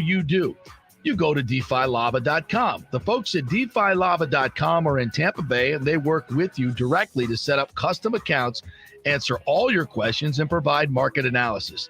Decentralized finance and cryptocurrencies are here to stay and will change the financial markets as we know them. Get in the game.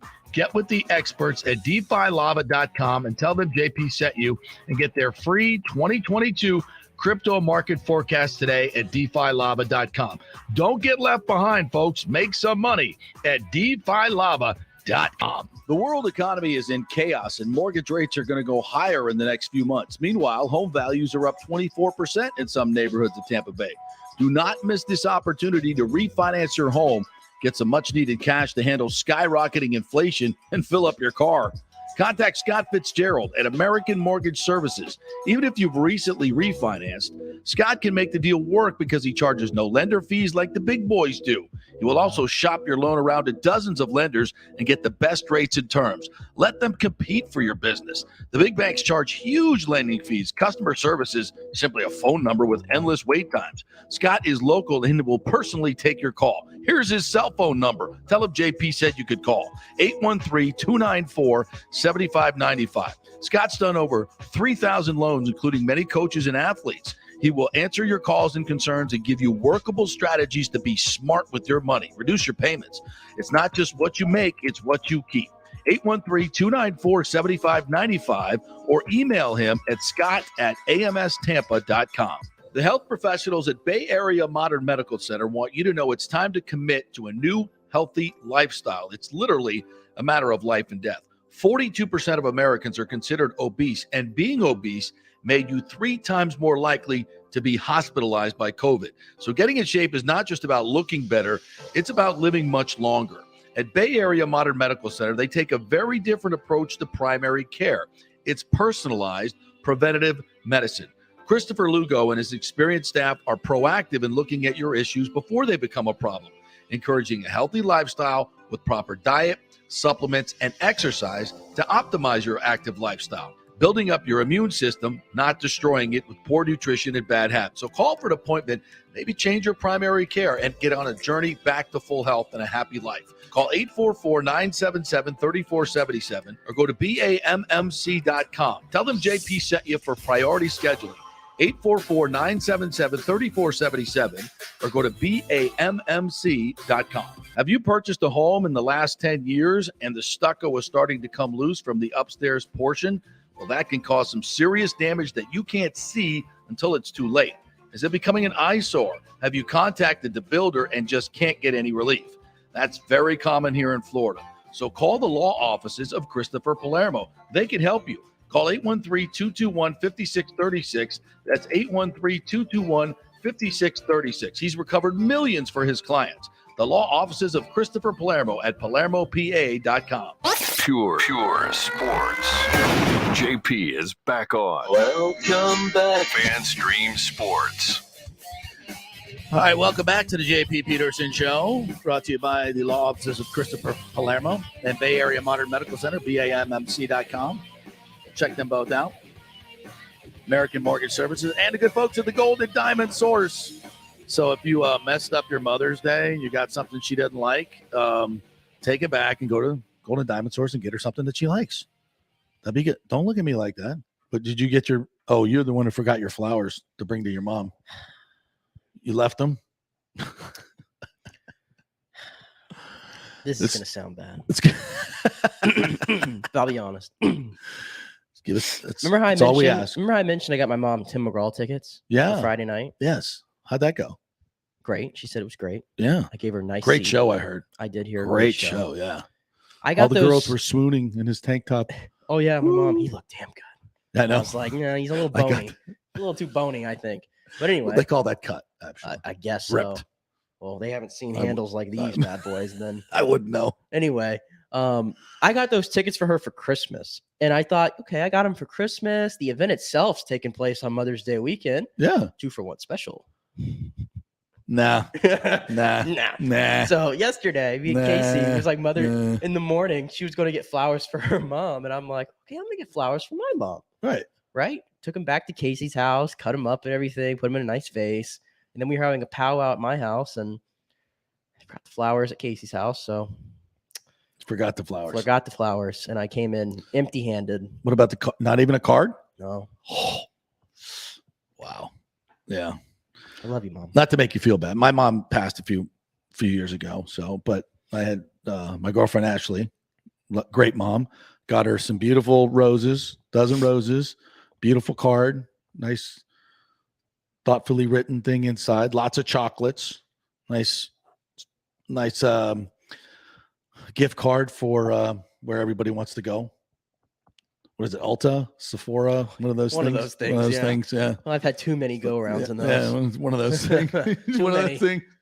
Don't try to buy anything, And then something from the Golden Diamond Source. Of course. You got to go to the Golden Diamond Source. It's always a big hit. I did. I referred to somebody there, and they went in and mentioned the JP show. There you go. Bought a diamond ring. So boom. That's what we're talking about. Boom. That easy. No, and you go in there and just say, hey, find me something. This is what she likes, blah, blah, blah. This is my budget, blah, blah, blah. And they come back with something. I'm like, wow, that's in my budget? Like sold, go, wrap it up, and then you're good to go. So it's the Golden Diamond Source, folks. It's the easiest way to go. So if you screwed up Mother's Day, like my man over here, just go to the Golden Diamond Source, tell them what your budget is. They'll get you something nice, wrap it up, and they'll love it. It'll be like an extra Mother's Day. Are you catching on to a theme, though? How many times do I come here the day after one of these sentimental holidays, and it's like, I screwed up. I'm a selfish. You are so like every other guy in your age group. So don't feel like you've effed it up because everybody's effing it up. I felt like going to the fresh market in the morning of Mother's Day to get flowers. Yeah. And you just look around and you see a bunch of other men doing the same thing. Yeah, we don't shop until you go to the cash register and the lady always busts your chops like, wait until the last minute, are you? I always go, well, that's when the flowers are the freshest. Duh. That's a good one. Duh. That's a good one. Duh. Yeah. Yeah, you don't want used flowers. Come on. You don't want those things sitting for a few days. So I'm looking at the Brady's post on I'm trying to break it down. Like, where is he? Where's he? He's undisclosed location in Florida. Start doing investigative journalism. So I'm like, all right, have I seen this house on Davis Island? I don't think this is the house on Davis Island, but it might be because it's got the high palm trees. The flora and fauna is very Florida. But I don't know if I've seen this actual house. But I think is that Mr. Guerrero down there? I think it is. Yeah, that he's working out with, throwing the football. He's got his helmet on, his Bucks helmet on. He's back to work. So, but I don't think he's coming out to One Buck Place anytime soon. So until the mandatory minicamp June 7th to 9th will probably be the first time. Yeah. Holy crap! It's close. Yeah. It's not too far away. So let's just hope the Lightning. If the Lightning have a nice little run to July.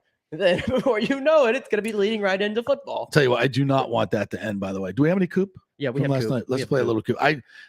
Yesterday was just like such a great day. Mother's Day, you know, all the moms were there, and you know, big win, low stress, everybody's cheering, everybody's having fun. Chase Club was popping, everybody's drinking, the food's good.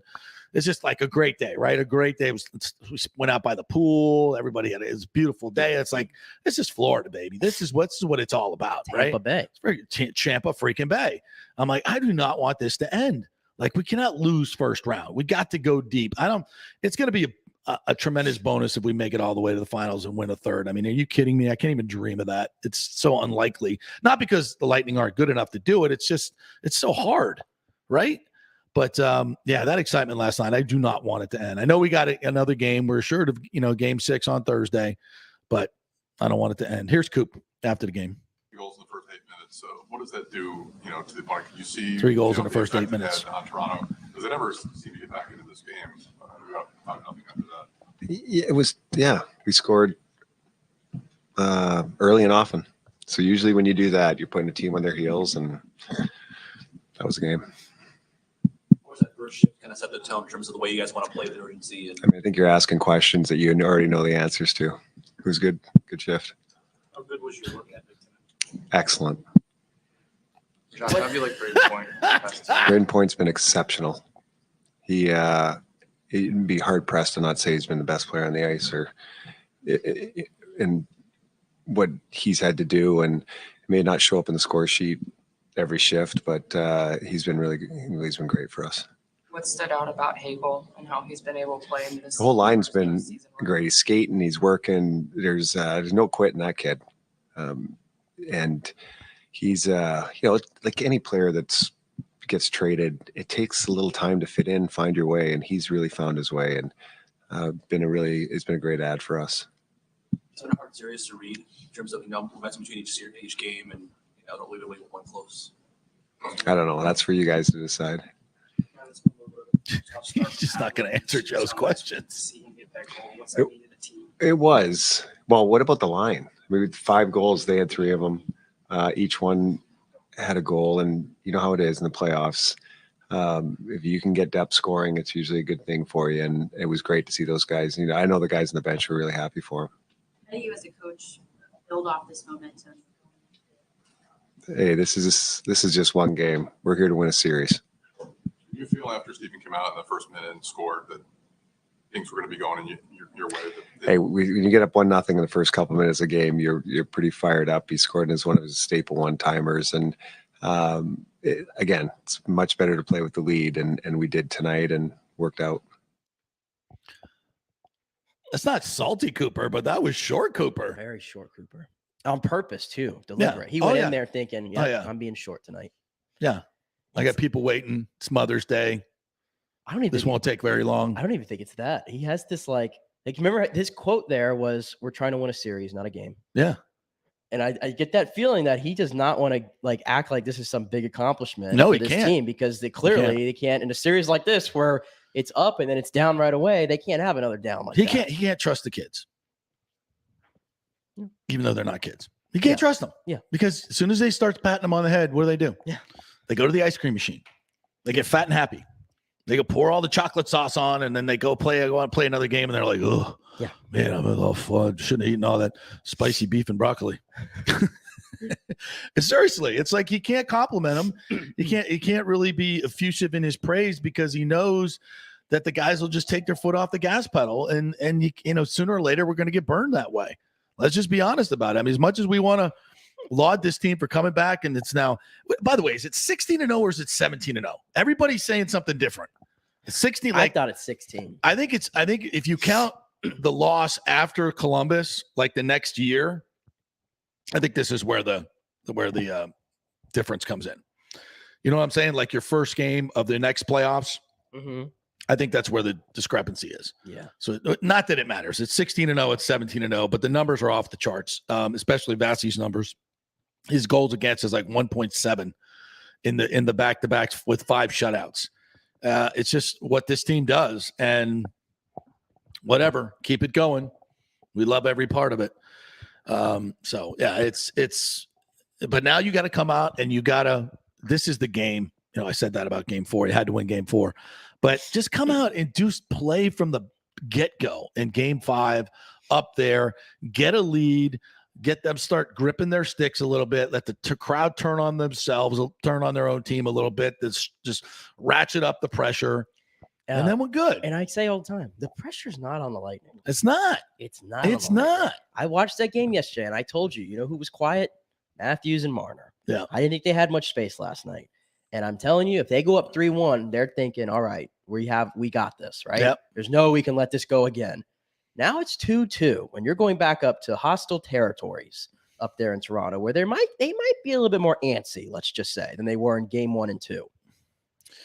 It might be. I think you have to hope that there's doubt starting to creep in some of those guys' minds. They have to. You just got blown out. You got blown out twice, especially in Campbell's mind. Yeah, that's where I'm telling you. That's where the kind of thing is right now, because Campbell's got to go out and you got to get some pucks on net. Got to get on that big watch party tomorrow at Armature Works, and we will.